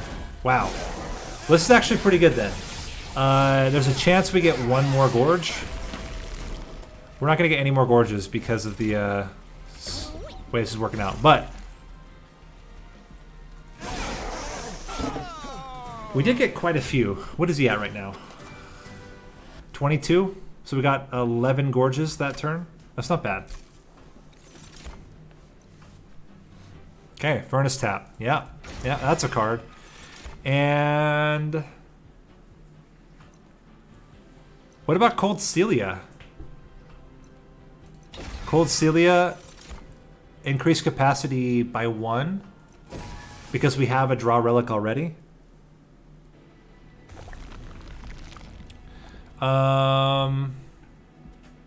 Really like removal here and an artifact. Silence is really good against Seraph the Diligent. We're not going to take whatever this is. I don't care. Remove 2 train stewards. So now what we want is we want 10 damage and quick. Coldchannel 2. No, so the reason also why I really like the Coldchannel here is we can incant on the floor with Solgard by creating the morsels, and then we play the morsels on the other floor, which is really strong. Spike is fine.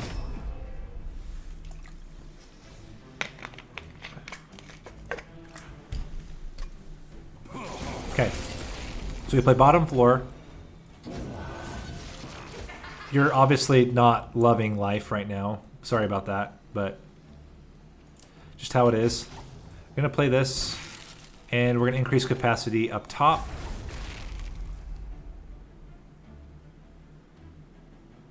And that's it. Okay. Play you. Play you. Shade Splitter into double morsel. Shade Splitter into a double morsel. Give you extra damage on your sweep because you're going to die anyway. And then foregone power down here. We just want to make sure that the rest of the guys are getting killed. We have a lot of Ember this turn.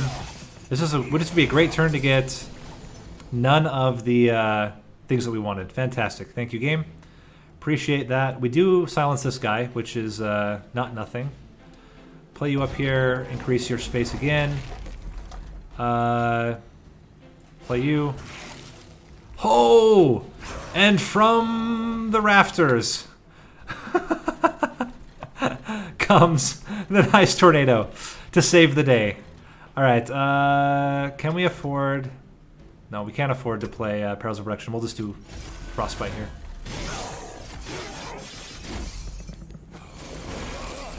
And there's the other one. We're gonna go 1. Yeah, this is amazing. It's exactly what we want. I don't think we need to play Ice Tornado. And our Siren of the Sea is like totally fine here. This is a little bit scary. We need to play 1 there. So at least we're killing them. Yeah, then we're good. Now they're going to have enough Frostbite that they're just going to die naturally on the next floor. Which is what you want to see. Woof. Woof, woof, woof.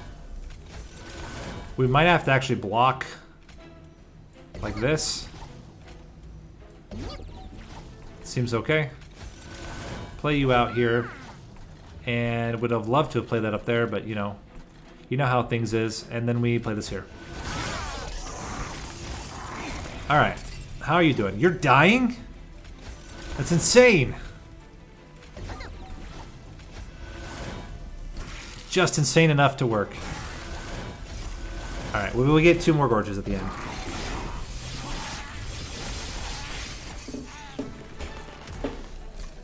Oh, whoa, whoa, whoa. That's too much game. Oh, Frenzied Swarm. Oh, man. Okay. So, you might think Frenzied Swarm, but wait, you want to get hit. I never said I was going to play it on the floor with Solgard the Martyr. Void Binding. Yeah. I mean, we just need to get Ember. We need to get Perils of Production on holdover, and then we're set. So we prioritize that over everything. We need to get at least one of them to have holdover. Oh my gosh. So it is a little bit sketchy with Seraph the Diligent. I will say that. But let's try to get everything else to be 0 cost, and then it's less scary.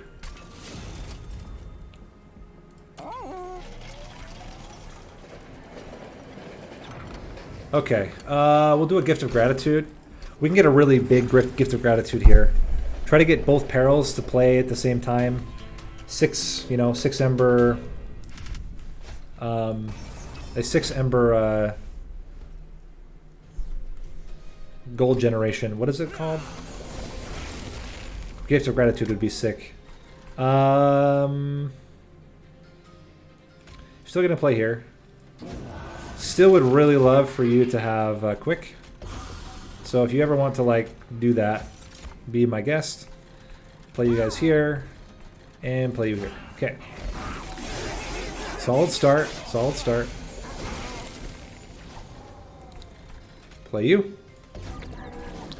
We are going to preserve the Gift of Gratitude.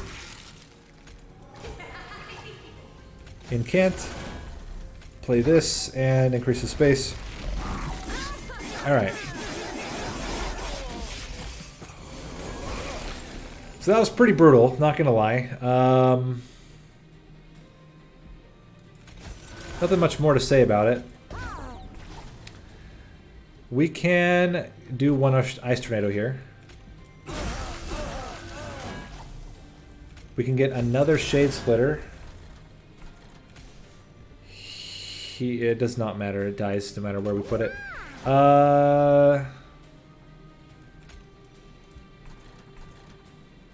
It's all on this Overgorger now.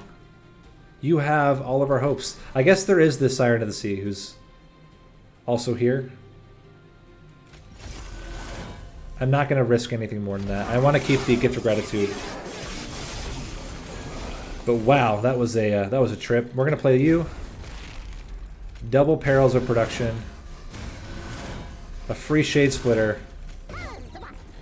And it better be worth it because we just got a whole lot of gold. I'm not convinced yet.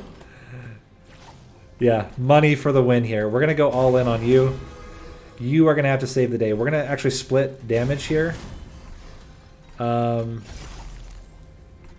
Frenzied Swarm down here. Okay, we got one of them down. It's looking okay.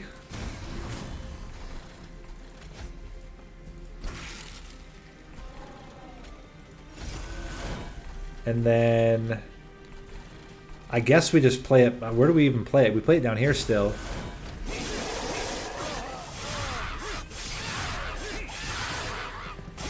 This is scary, guys. We need damage shield and lifesteal. And currently we don't have any of it.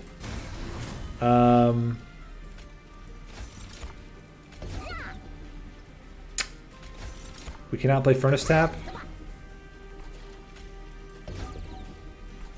Should have played the spell there. Or the... So we're going to be blocking. It does not matter. It really does not matter. We just die. Okay,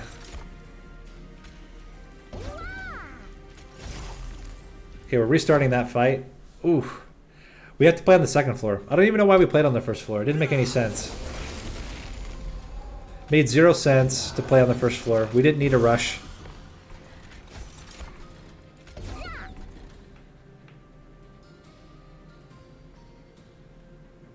That's actually a valid point.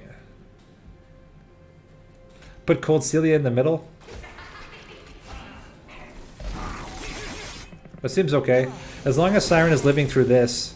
If Siren dies here, it doesn't really matter. I guess we can play Ice Tornadoes. We'll play you this up here. Maybe.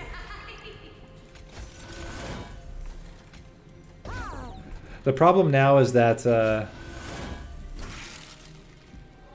was she going to live? 2 or 4, 8, 6, 4, 16 damage. We would have lived. Okay, hold on. Let's try that again. We had enough to live. And if you're living, you should try to make it work. Play you here. Incant. Do all this. Play you down here. Very strong. Okay. Then. Siren up front. Preserve onto you. Play you. Gets Shade Splitter. Now you're living. Stats. Space Prism. And everything dies. Okay. This is where the fun begins.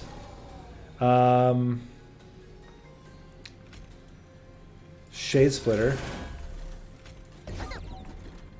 Into Foregone Power. Into Shade Splitter. Into Foregone Power. And somehow the Siren is living. Nobody knows. It's a mystery. But somehow the Siren lived there. Then we increase Space Appear again. We go damage, damage, Shade Splitter.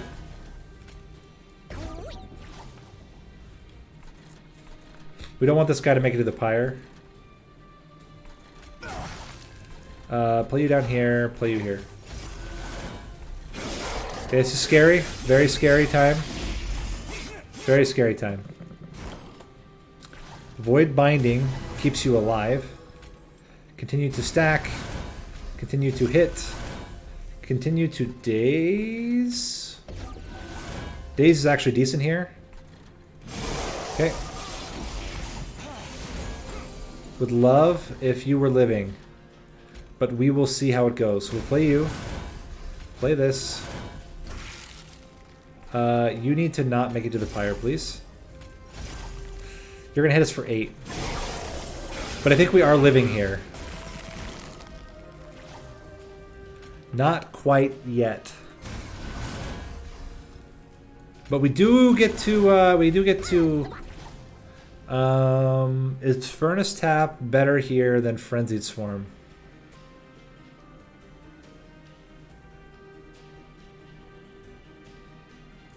I think Furnace Tap is actually better here. That was a lot of extra damage. That's a lot. A little bit. Okay.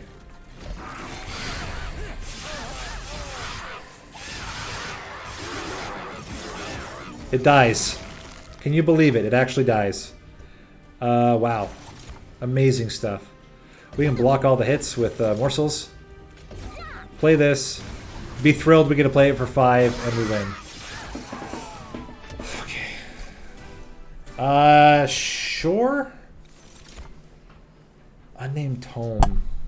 I think I'd rather get Guardian's Amulet, but oh no, Titan's Tooth. Titan's Tooth is just better. Another Void Binding. I think I'd rather upgrade the one we have first, and then worry about it. We're gonna go unit upgrades now.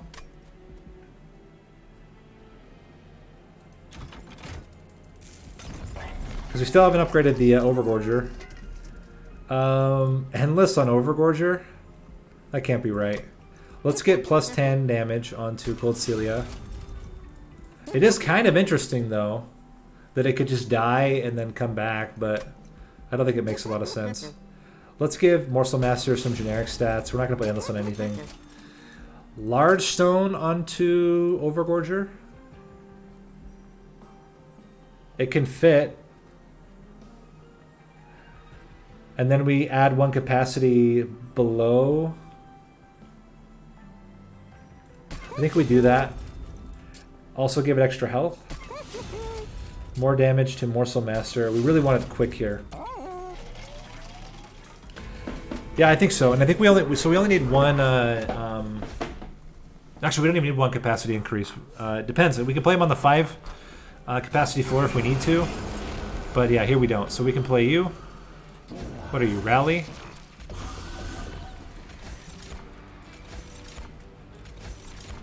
So at 5, he's 4, 1. If we played both up here, we can still fit double morsels, right? 1, 2, 3, 4, 1, and then 1, 2. Yeah. Then we can still fit double morsels. Really good stuff here. Eat and be merry. Let's play you up front. Play you here. We will probably not play Furnace Tap this early. What are you? Scourges. Yeah, we have all the Ember we've never needed, but hey, both these guys got silenced. That's what you like to see. This guy did not get silenced. You don't like to see it. Put you here.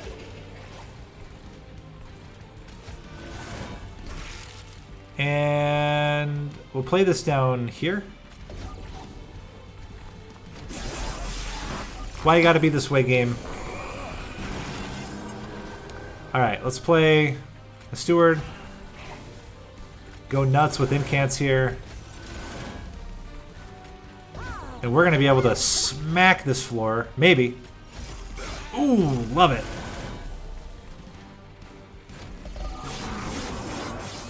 Okay, so he should die to Frostbite now. Do we want Void Binding on it? We're gonna get the Held Over Perils next turn, so we can play it. You're dead. That's what we want to see. We're gonna draw something. I kind of like stacking up like this.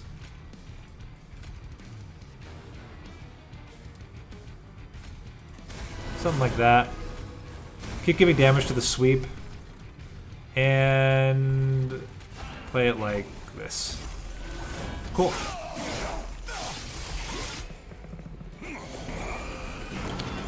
Tips for me. So you're playing with the Sentient with Exile Melting. I mean, you can reform the Sentient. It's a little bit odd, but it does work. And there are certain cases where it's pretty good. Alternatively, there's a lot of stuff that you can do.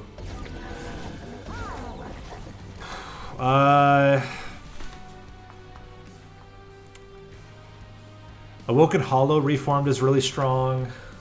You don't even have to do, but I guess if you have Exile, you want to reform stuff. So yeah, Awoken Hollow, or not Awoken Hollow, Animus of Will is really strong because of the multi-strike.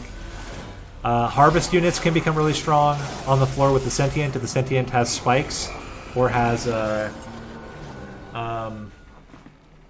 the rejuvenation triggers.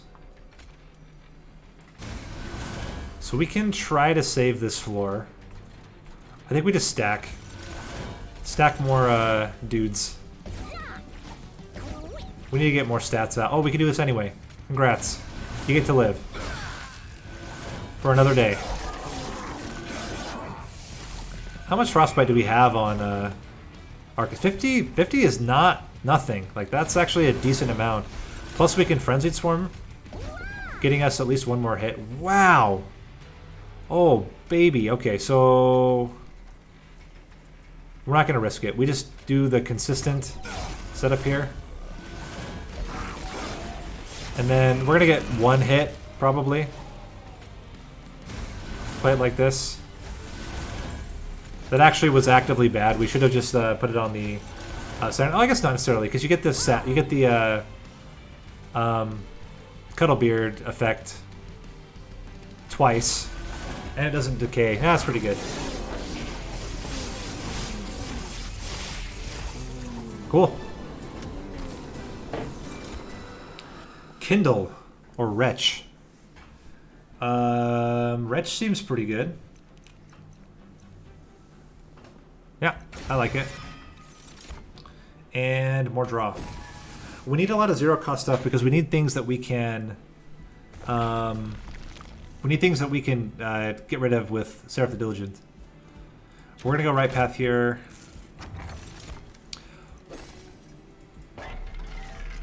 Okay.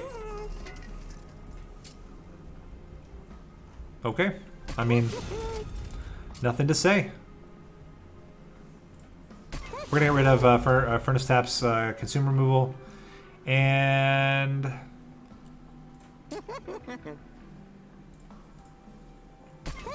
don't really love the Ice Tornadoes. I don't mind if they consume. Double stack. This is like too excessive. We're not gonna do that. I could maybe see it on a Titan's Tooth, but there may be a time when we just want to like outright play Titan's Tooth. So I'm also kind of like, not necessarily though. We'll probably most likely hit it with something else if we hit it at all. And do the same thing here. Orfrost Effigy could be pretty good, but it's not mandatory to win, certainly. Alright, now we have 70 health and double We're gonna have a lot of frostbite. Enemies move up a floor.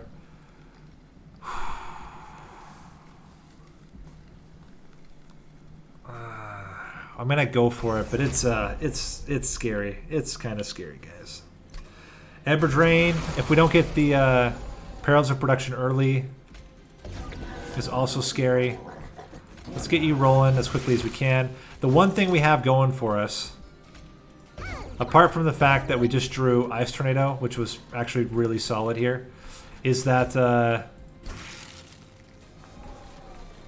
we're going to have double incants, which is huge. Okay. Play you. Can we have... Oh yeah, we can Perils of Production. We're good. Play you. Play you. And Perils on you. Into Wretch. Get that in there. Extra capacity. Smack him! Just really hurt him. He deserves it. Okay, we have Ember Drain, but now we have the holdover, so we're actually totally fine. Get more capacity there. Play you. Fantastic. Just keep stacking. And multi-strike, please. Yeah. I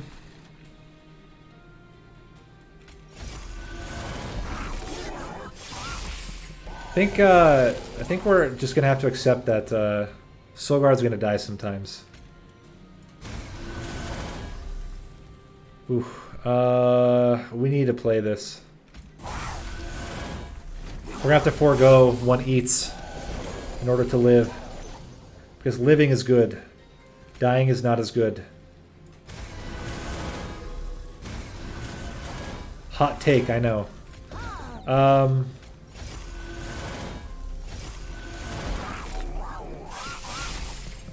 Speaking of,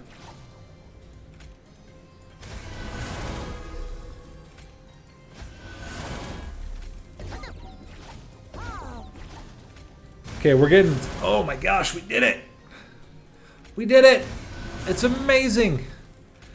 Not to mention the fact that we can play all of our stuff. Look at this. Smack! Oh. Lovely. That was heavenly.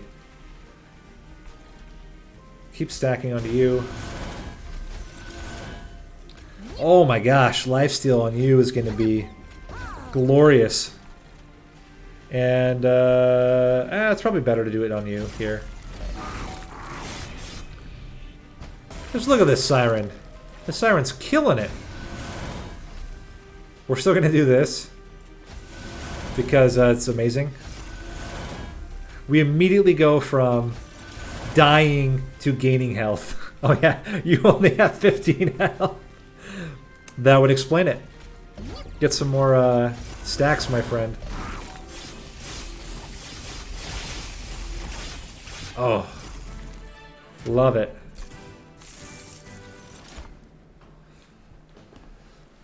We'll take the Unnamed Tome, I think, over the Guardian's Amulet.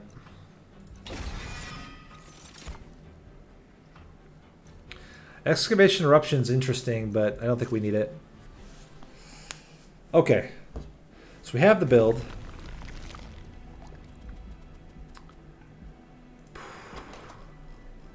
I don't think we need to touch spells anymore. After that last round, I think we were good. Duping seems really appealing. And Morsels gain damage shield. Seems okay. But let's re-roll. This is really good. Consume cards doing damage is really good. We have one more stone.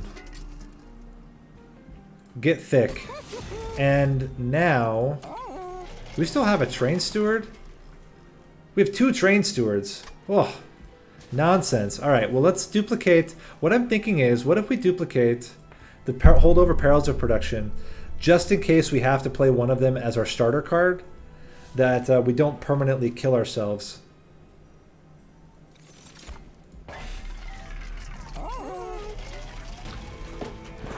That's the kind of attitude that'll win you the next tournament, Gabriel.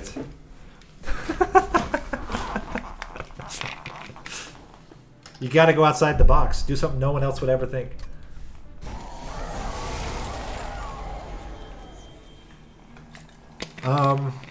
I really like playing on the bottom floor here.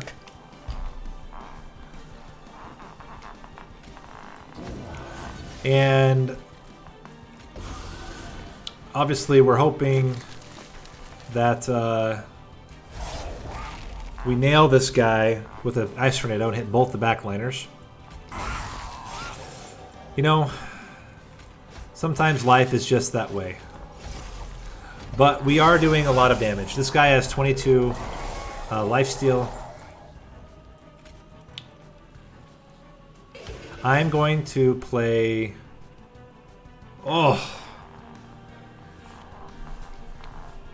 This is the non...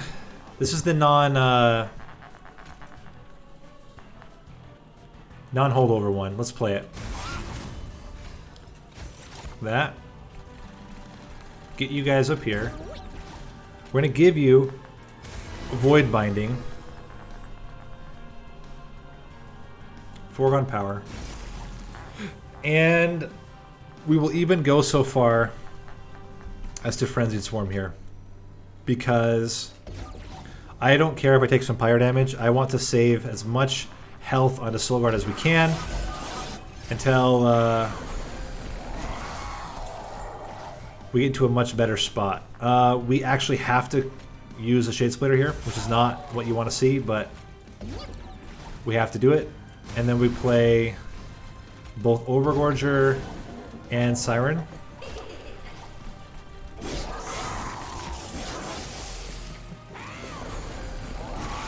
Okay, so we can play Silence. We'll play it down here. We will Wretch and also David Capello Romero. If you are watching on YouTube, hope you're enjoying the stream. Thanks for the subscription.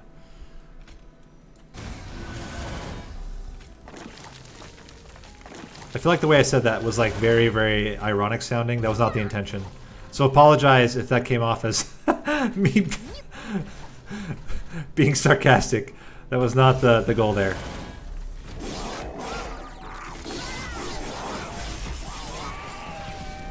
Alright, how are we doing? Well, we are going to get a lot of sap onto Seraph here. We can Space Prism, which is always good. Continue to stack. We are going to be able to actually use a Titan's Tooth. Let's... I think it's still better on Coldchannel because of the long-term benefits.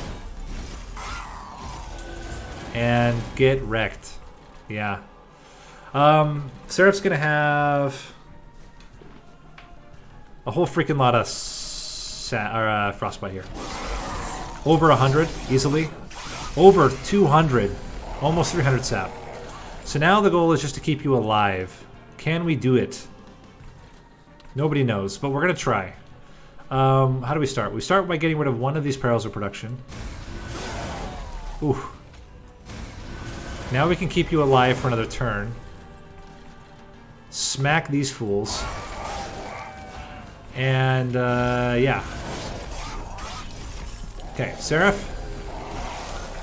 Really wish you had come down to the bottom, but you know how it is. Let's play the Preserve on the Shade Splitter, and then play the Shade Splitter, and play another Shade Splitter, and play Perils of Production, and get you out of here. Okay. I still think, maybe I'm crazy, I still think that 280 sap return's probably enough to kill. But stranger things have happened. Let's give you some rage. Let's Shade Split. We're gonna give you multi-strike, and then we're done. But hey, you know what? When you're ahead, don't take any fire damage.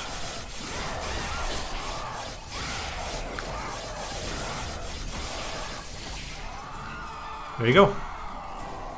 That's Umbra. And that's actually not too different than how I normally play it. I don't normally go Ember Drain package, to be honest. I think it's a little bit sketch, but with that many perils of production, even against Diligent, it's fine.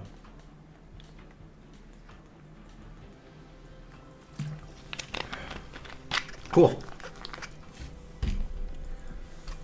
And now, the final run.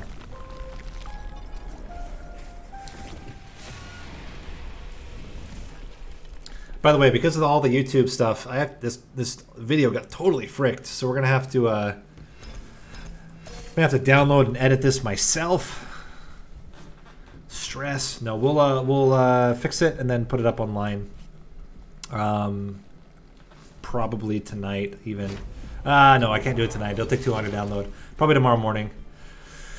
So if you're watching this on YouTube and it's a little bit later than normal, apologies, but the YouTube stream crashed about 20 minutes in for no reason.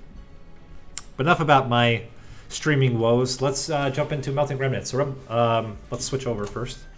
Visuals and all that. Melting Remnant. So Melting Remnant, you can go a lot of different builds here. You can do like another 2-floor setup. So you get Incanters on the same floor as Solgard.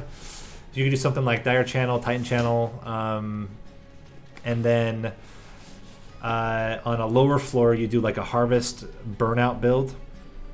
And again, the nice thing is if you're not playing dregs like a fool and you're playing primitive molds, then you can play your primitive molds on the Incant floor and then place the units on the other floor, similar to what we did with Umbra. So it's not going to be that different.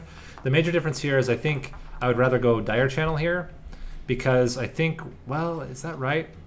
The Coldchannel is also really good here too, but we've done a lot of Coldchannel. We should switch it up. Let's try to go all in on Direchannel. Well, hold on. What have we done? Let's look at our logbook. Because if we could do Coldchannel again, I wouldn't mind it. When I say logbook, I mean my run history. What did we take here? We took 2 Titanchannel, 1 Coldchannel. Then we took 2 Direchannel, 1 Titanchannel. Then we took 3 Coldchannel. So I guess we're due for either a full Titanchannel or a full Direchannel. So we'll try one of the two. Whichever one we get offered. If we get offered both, we'll probably go with Direchannel. But Coldchannel is also very, very good. So with Melting Remnant, Attuned Explosives, you can go a lot of things here. Combustible Wax might be okay. And again, we're going to try to go like 2 different setups. So we'll do Direchannel here. Certainly, because we just did a full Coldchannel, let's not just do a repeat. Let's mix it up. And this should be okay.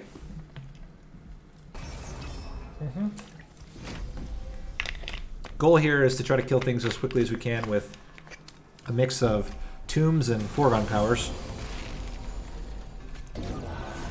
We actually want some things to die. We can play both primitive molds up here to just incant and smack you in the face.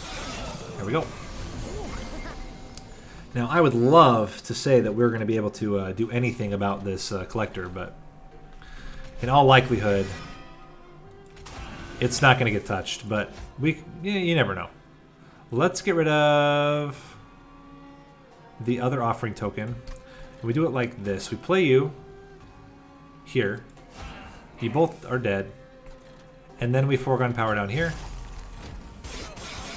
And again, the goal here is just we want to bring back a dude to block for our Solgard. Very solid. We're going to take 5 damage to the pyre. It's like whatever, man. Play you, and play you. Cool. Okay, we finally get a tomb unit. We can play a primitive mold as well. Can you survive any of the hits? No. But we're still going to play you anyway because we want more units to come back. So we took 10 damage so far. The question is, can we survive Relentless? I think it's pretty likely. especially when you get like a more entombed explosives.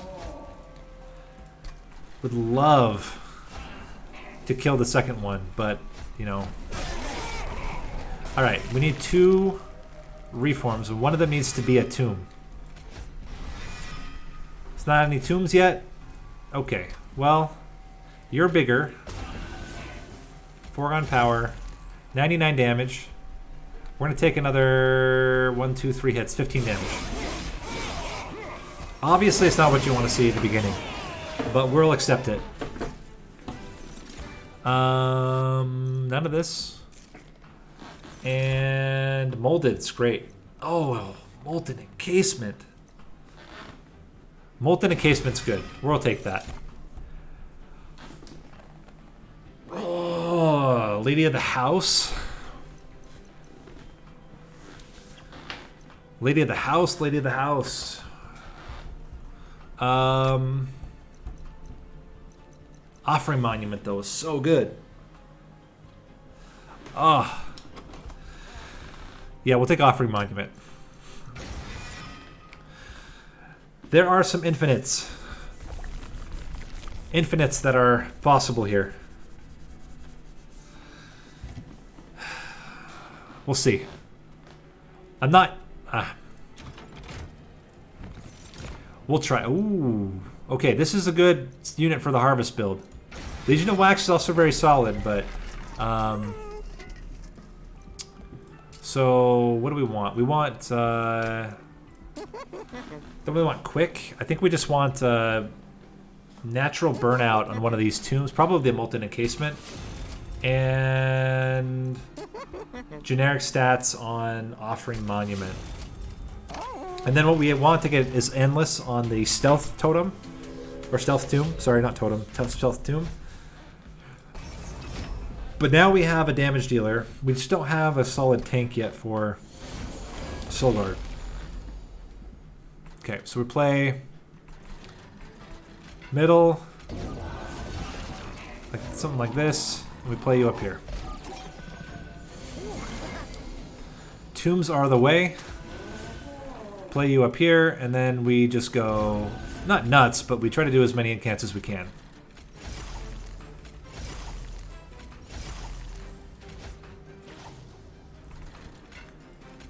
Alright. Okay. What's better here? I think Entombed Explosive might be actually better. Can we actually get rid of this now? Because if we could, I'd love to play the Molten Encasement. There's a definite possibility. It's free. Please don't hit the Molten Encasement. Thank you. What do we have next? Drain? We're not going to be able to hit Drain. So let's play this down here. Play one of these. And you're dying. We're going to take 11 damage. Oh. Okay. But that's going to be it. Our buddy here should be just fine. Oh, Offering Monument comes back with more health because it died with more health. That's interesting. And unexpected. Cool.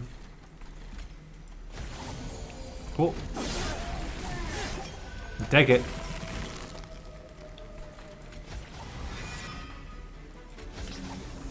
Play you.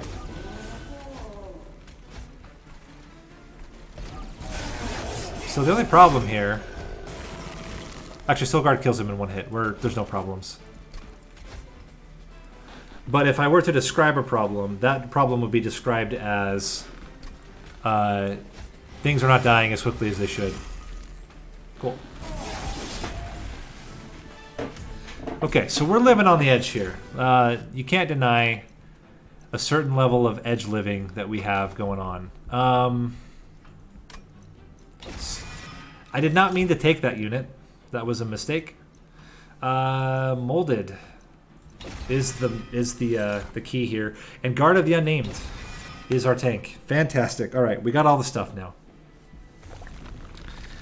Unit upgrades. Even though I would love the spell upgrades, we're gonna go unit upgrades.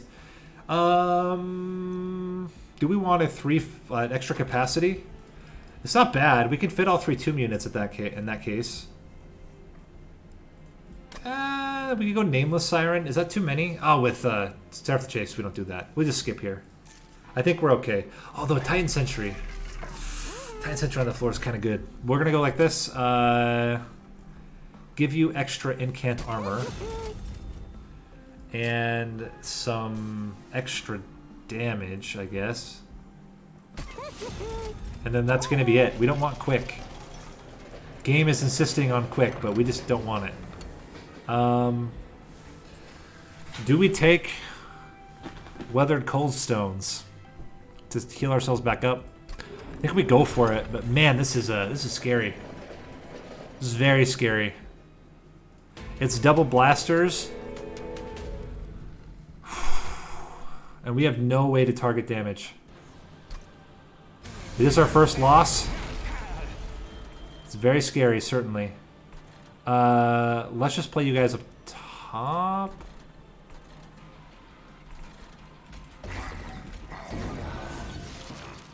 And then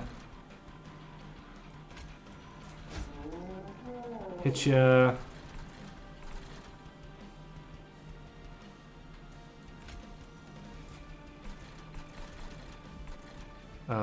Yeah, we're gonna do this. I just wanted to get out of the deck. Okay, he's gonna put it up top. Oh, he's gonna put it there. Okay. Well, we do not have capacity for this offering monument.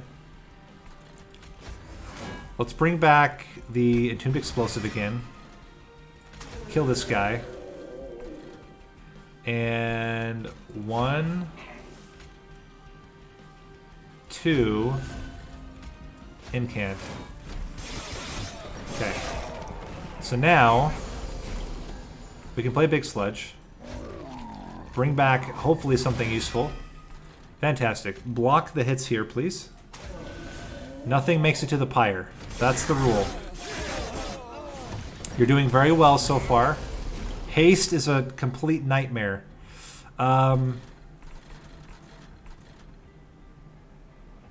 We cannot keep these guys alive. We are going to play everything down here, though, to die, I guess. Okay, we have to kill 3 units. Can we do it? This guy only does 1 damage. Okay, it's actually, so far, okay. Offering token.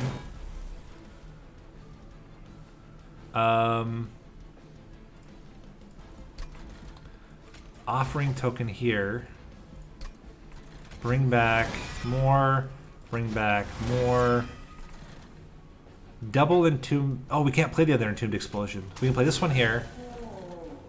It's not dying, though. A little bit hilarious. We can play you.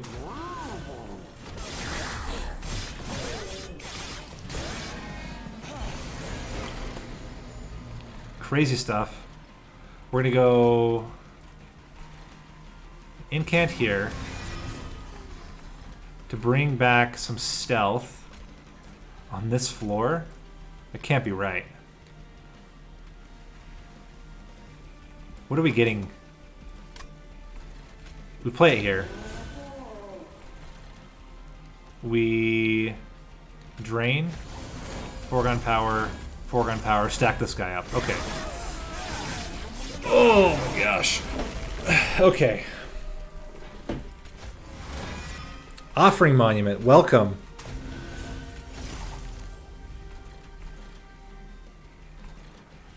I mean,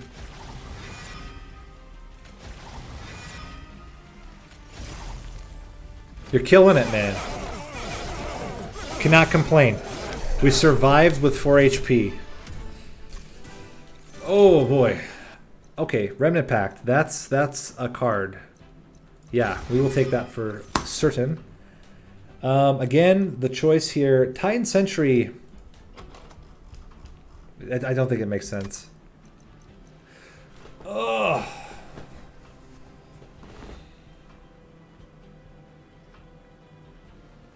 It's so good at killing backliners and getting triggers onto Big Sludge. We'll take it. And we'll increase capacity once, and we'll hopefully get the Offering Monument as the way to mitigate the lack of draw. Okay. Removal, artifact, and health. Yes. All things that we want. Drop cage is not very good here. Trader's Quill is a little bit better because we do have some... We have no we have one consume card, but it's fine. Alright, now we can fit... So we fit the Titan Sentry, the Entombed Explosive, and the Big Sludge on one floor. And then we fit the Molten Encasement, the Offering Monument, Solgard, and the Guard of the Unnamed on the other floor. That seems like a pretty solid setup. I guess we can toss this guy up there. He was a complete mistake. I did not mean to pick him. 150 coins. I think we're okay here. 150 coins. Perfect. So we can set up on middle top. That's what you like to see. We cannot fit Offering Monument yet. We need to find a way to get Ember. But it's fine. Titan Sentry, roll out. We're not getting any kills yet, even if we do this. So we're going to just incant, incant, incant.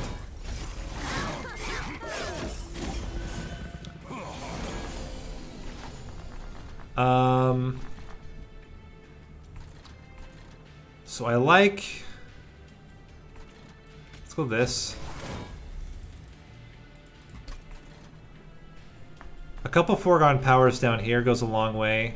I would rather not take this damage. I think we need to do this. Play you. And then also foregone power. Okay. Now we're killing both without having to put stuff in front. We can put you here. That's good. Offering token. We can also pop a Train Steward up here to get even more damage. Get a Mollusk Mage in here for fun, or just drain. Probably just drain. Save ourselves some damage, because that's looking a little scary. Okay, Primitive Mold, or.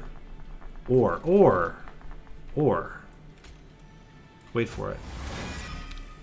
Okay, Train Steward.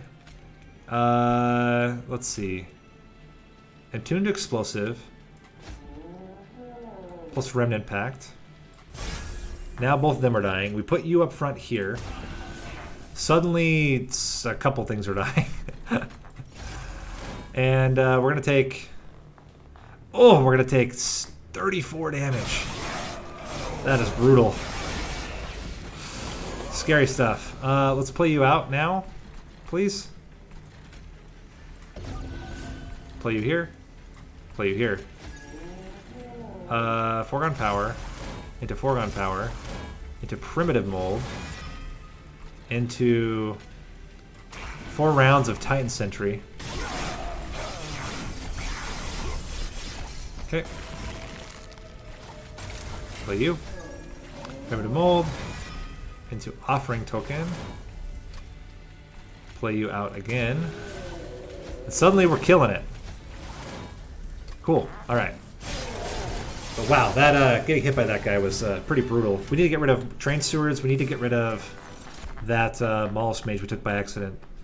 Preserve seems really good. Preserve allows us to keep our molded when we need it.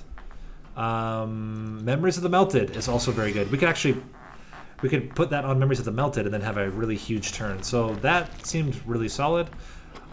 We still have all unit upgrades on Big Sludge and the chance to get Endless on one of our tombs. So we will go unit upgrades here. Incant armor onto... nothing. Let's get extra damage quickly onto the Big Sludge. And large stone. No. We reroll.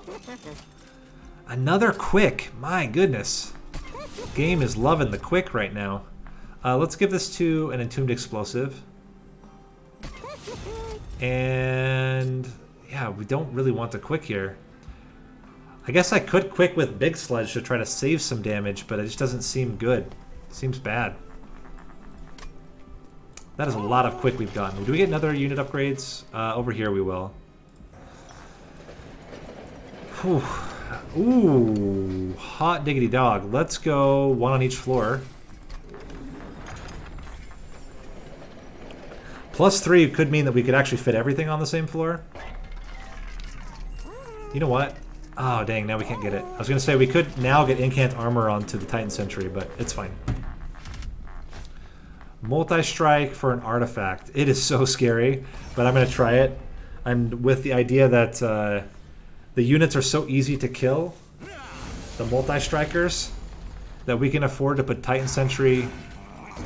We're even going to put Endless on the Titan Sentry just like this. And, yeah. Big Sludge. Come on down. Now, the unfortunate part is that they die at the end of the turn. Otherwise, we would really be cooking with gas. We're going to have to get a lot of Incants here. A lot of them. So.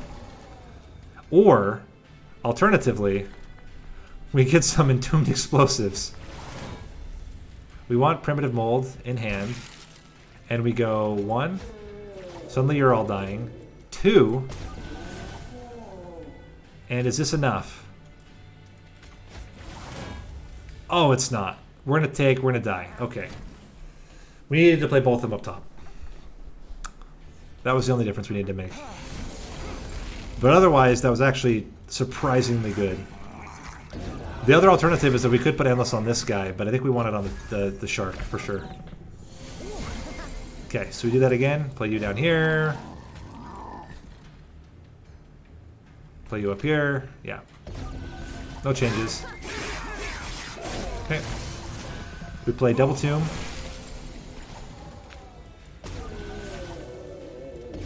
We get a little sad about the situation at hand. But we're also happy that we get to immediately play a Primitive Mold. Okay, Molten Encasement in second position here. Offering Monument. Into Offering Monument. Members of the Melted is not good here. We're going to go with Primitive Mold into Molded. And this is all fine. We put these guys up here.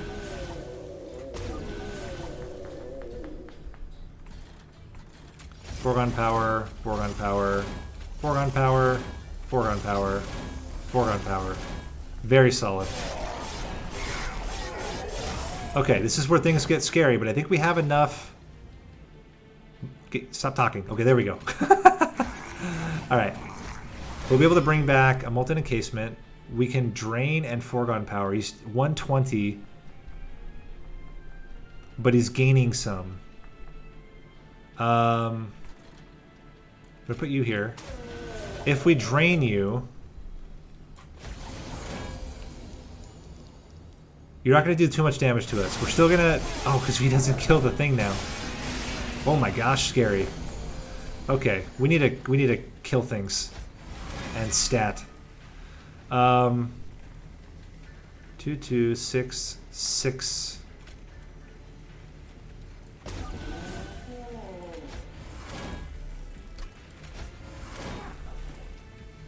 Scare me. Scare me, scare me, scare me. Get you in there. Just tank a hit. Oh wait, no, we're dying. Because the guy's making it to the pyre. How do we do this? How do we do this, guys?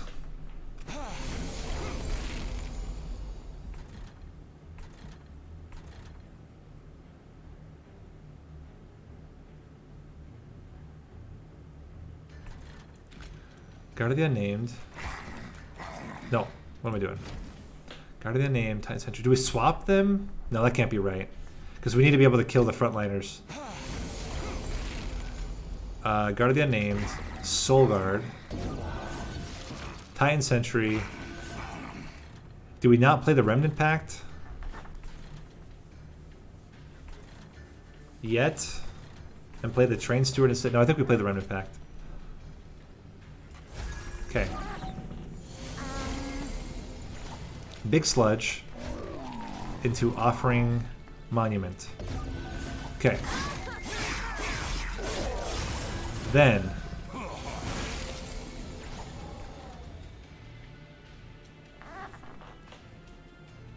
Tomb. Tomb. Primitive mold. Freeze a primitive mold. Okay. Very good.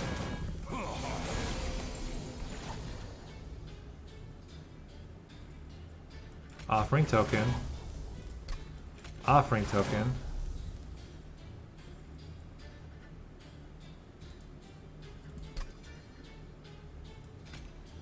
Primitive mold. Molded. He has to kill one. Let's put you here. You're dying. Put you here. Yes. Put you here. Put you somewhere. Then we get the molten encasement here. Here. Then we go nuts up top.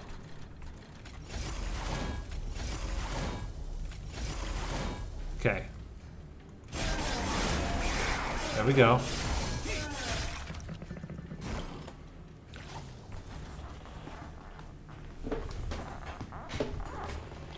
Primitive mold.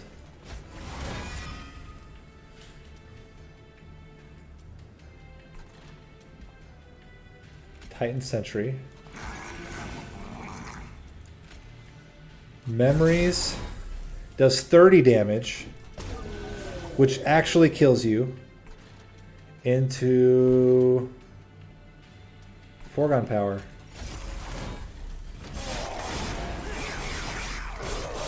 Okay. Then primitive mold. Primitive mold. Primitive mold into entombed explosive, offering token,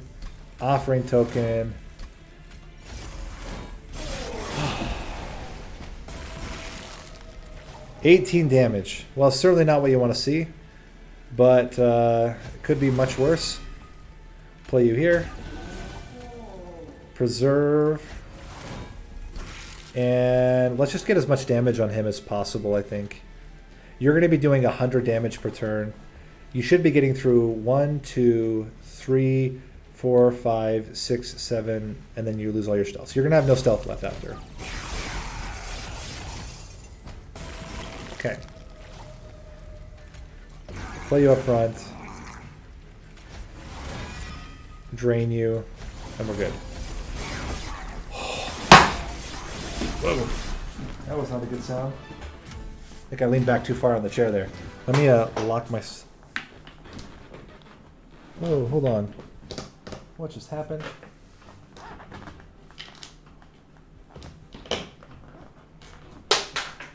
Screw came out. Hold on a second, guys. Gotta fix my chair.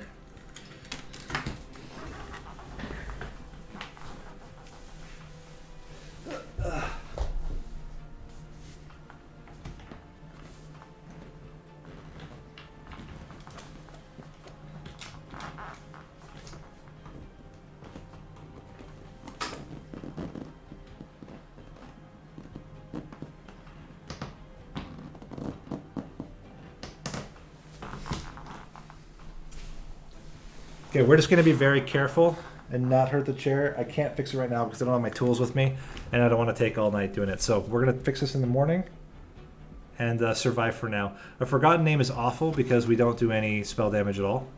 So we're going to skip. Got way too excited, I guess. Unnamed Tome is really good for the Ember Drain. Glacial Seal is really good for just incanting. But I think we need this. We need to find a way to be able to kill... those guys, more Engulfs. I don't think Engulfs Smoke is it, but Lookless Recruitment. I don't know if Lookless Recruitment is good either. Is it Sacred Wicks? Because I think by the end, we're not going to have that many units we need to keep reforming over and over again. The boss killed the chair, yeah, apparently. I think we're just going to skip. Try to trim the deck down. We need a lot of spell upgrades here. We've maxed out our unit upgrades already, right? Oh no, we still have a lot. I really need to remove stuff though. We're gonna go spells, units. We need the pyre health, we need the removal. We cannot keep holding on to these train stewards forever. And we need some spells to be like cheap. All the moldeds and primitive molds. Double stack? No. We don't have any spell stuff at all. -1 and hold over. So let's -1 on a primitive mold, and then we'll hold over the molded. And that seems really strong. Okay, fell. Garbage fell. Oh man. Garbage fell. So hopefully we only get one priority unit. Okay, we did. We got the one priority unit. We have no way of killing you right now, so we're going to play middle top. Just like that. We need Titan Sentry now. And part of me is like, let's play it like this. Wait, you're a Guard of the Unnamed. You're not a Titan Sentry. We're going to do this. And we have to play you, though. Like, it's mandatory. I hate Garbage Fell. I hate it. Okay, we're gonna play this.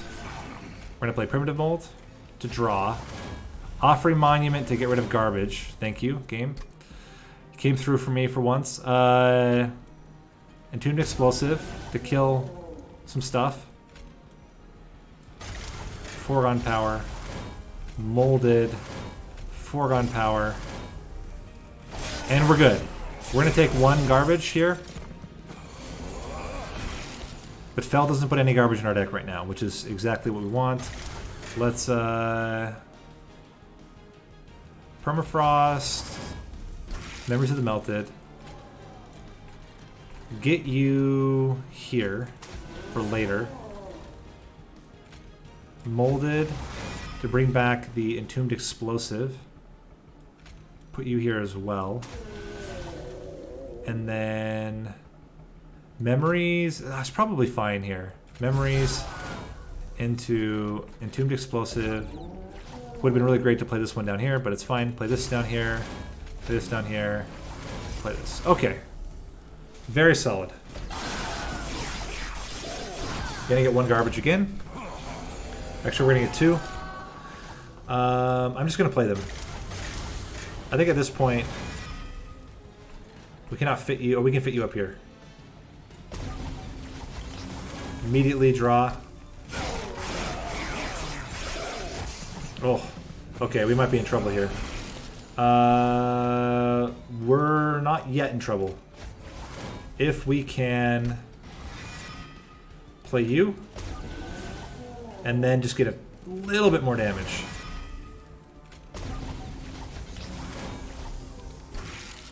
And would like you to die. Thank you. Okay. Now it's looking pretty good. That's the last garbage we get in the deck. We are going to go for the Offering Monument Hail Mary here. The Hail Mary being that we get an offering. We did not get an offering. So we're going to take 5 damage here. But that's life. Alright, how are we doing? We will play you. Offering Monument. Bring back the Titan Sentry. Play you here. Play you here as well. And then Incant. Cool. Molded. Bring back the Molten Encasement. Put it right in the there. Right in the there. Offering Monument. Primitive Mold. Offering Monument can go here. Play you. Primitive Mold. Fit you up here. And we're in really good shape.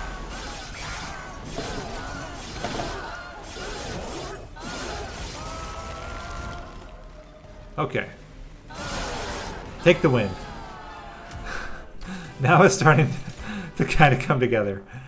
Spike of the Stygian. This is just not good because of Seraph the Chaste. We don't want Wax and Spike. We just skip here. We have no spell damage at all. And now we want draw.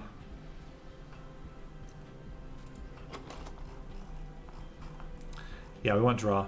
And what I'm going to do is try to get consumer move. Either consumer move on the silence or consumer move and -1 on the Memories of the Melted. We just need to find a way to deal with Ember Drain. So let's remove... what do we not need?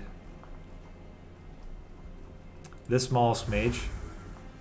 And a Drain.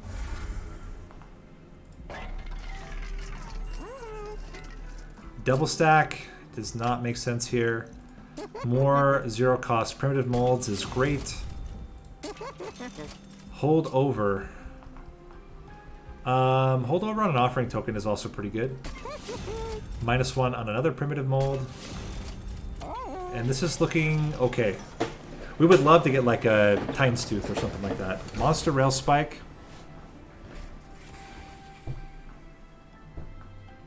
Then there's one thought, we could put it on Offering Monument and save it until Seraph. But that seems kind of speculative. Or even on one of these guys, but I think it's too dangerous. We leave it alone.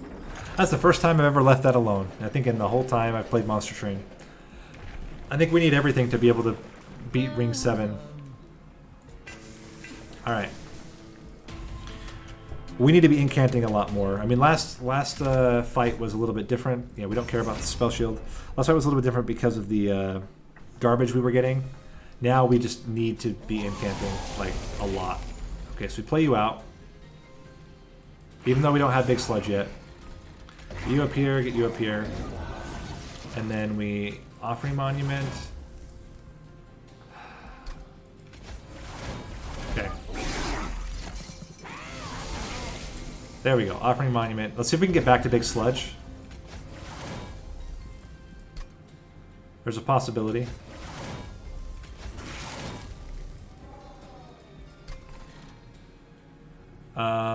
We want you to be infinite.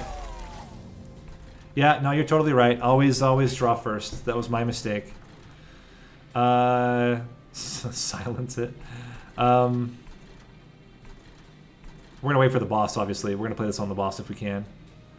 I like you here. Because we are in desperate need of more damage. Preserve. Foregone power. Foregone power. Primitive mold. Okay.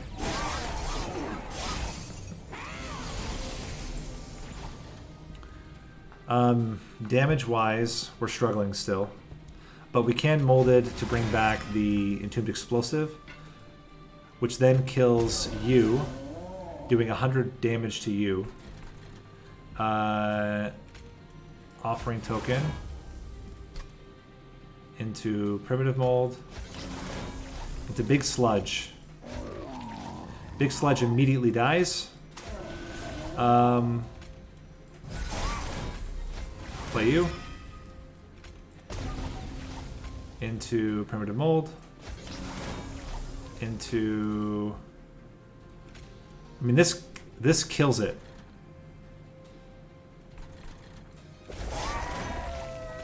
So we do it.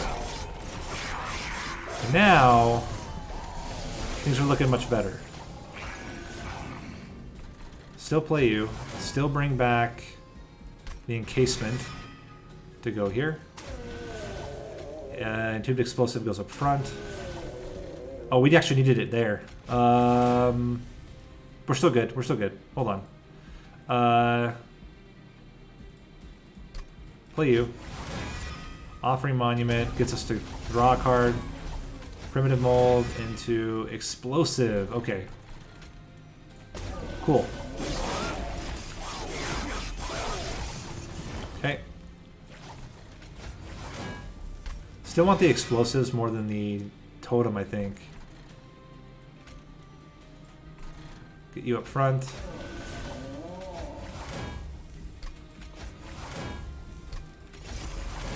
We have almost 210 damage on our Solgard right now. Block the hit again.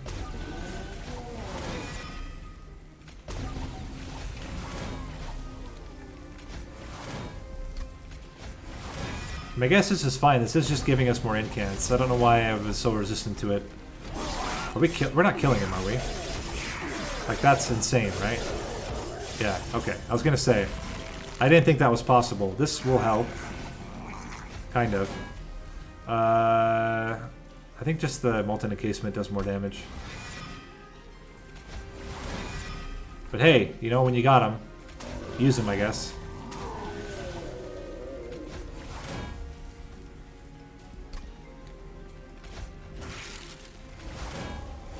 And I think we're good. Even though he's gonna have, I mean, he's gonna have like what, 27 hits. We're doing 39 incant damage. We didn't even put a train this guy up front. Boom, 273. Okay. Titan's Tooth. Ooh, that's what we wanted. Yeah. That's really good. And Memento Mori is kind of interesting, but I think we don't have the Ember for it. But Titan's Tooth is great.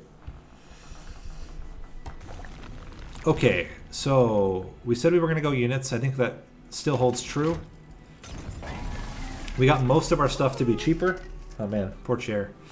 We have Endless. We have Endless, and I think we just innately have Endless on the Titan Sentry or on probably the Molten Encasement.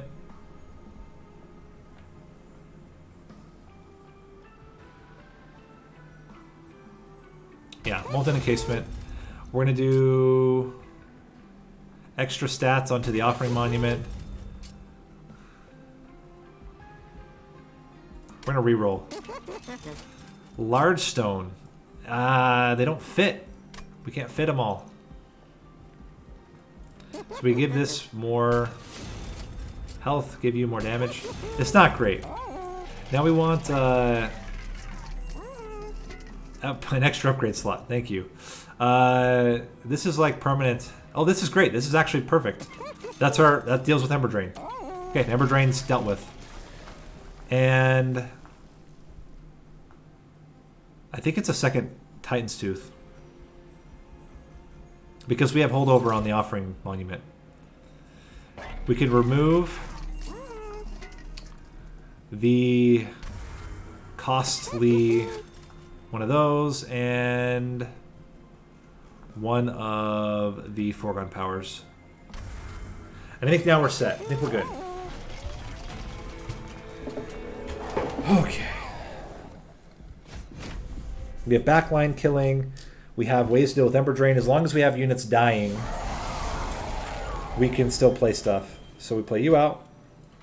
Play you out. You need the Endless. Play you. Play you. And it starts. We can already still afford our... Okay. We can play it up here for now.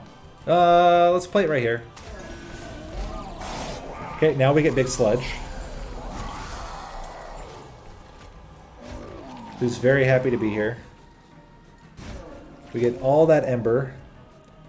And then we're just waiting to try to get a Titan's Tooth here. Fantastic. We will not be able to kill it, but we got pretty close. Okay, now we can kill it. Oh my gosh! We're still off. That's fine. It's fine. I've got to not lean back in the chair, because the chair is not in a great spot right now.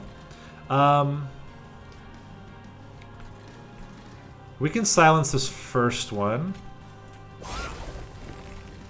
Because we also want to try to get enough damage on Big Sludge that he's killing stuff. Let's go Primitive Mold. Now you're dying. That's good news. Play you up front here. Now you're both dying. Also good news. Offering Token.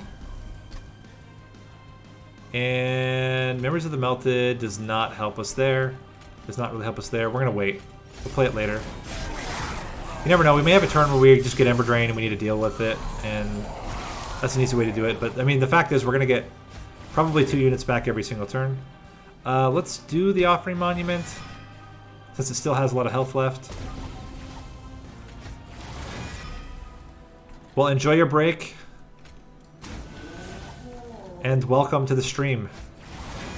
Hope you enjoy it live as much as you do on videos, if you're enjoying it on the videos. Is your hair on its last leg? What does that even mean? Is my hair on its last leg? I don't think so. Oh, my chair.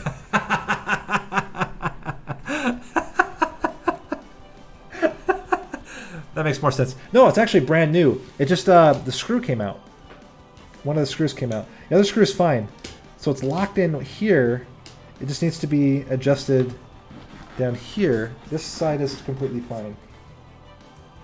But no, the chair just needs to be re-screwed. I don't know how it got loose, to be honest, but... let's get rid of a foregone power. Play you. Primitive mold to bring it back. That's the kind of thing we want to see, because now we would really like... I think we just play this outright. Foregone power just doesn't do quite enough, but it's so close. Okay. Play stealth out here. Well, if it's going to die, we want it. But let's see what else we get. We're going to bring back Offering Monument again. Primitive Mold. Primitive Mold. Brings back Offering Monument. Play you. Would have liked you to die, but you know. It's fine. Permafrost on Foregone Power. Please? Oh my gosh, it's so close. I'm just going to play this. We're never going to need it. And, okay, we're going to take 15 damage, but now we get to kill this guy, and we're totally fine. Okay. Bring back Offering Monument. Play the Stealth. We're going to sweep the floor. Play you to get you out. Get the Offering Monument back. Offering Token. And then, oh man. Still amazing to me that we're just not killing stuff, but maybe we need to be playing stealth up top, not there. That's probably just better. Let's bring back Offering Monument. Play you here. We're gonna do this. Keep trying to stack him. Oh, and the fact that he's getting, yeah, he's getting, what's it called? Uh-oh, this guy gonna kill us? He's getting, his, rage halved every time.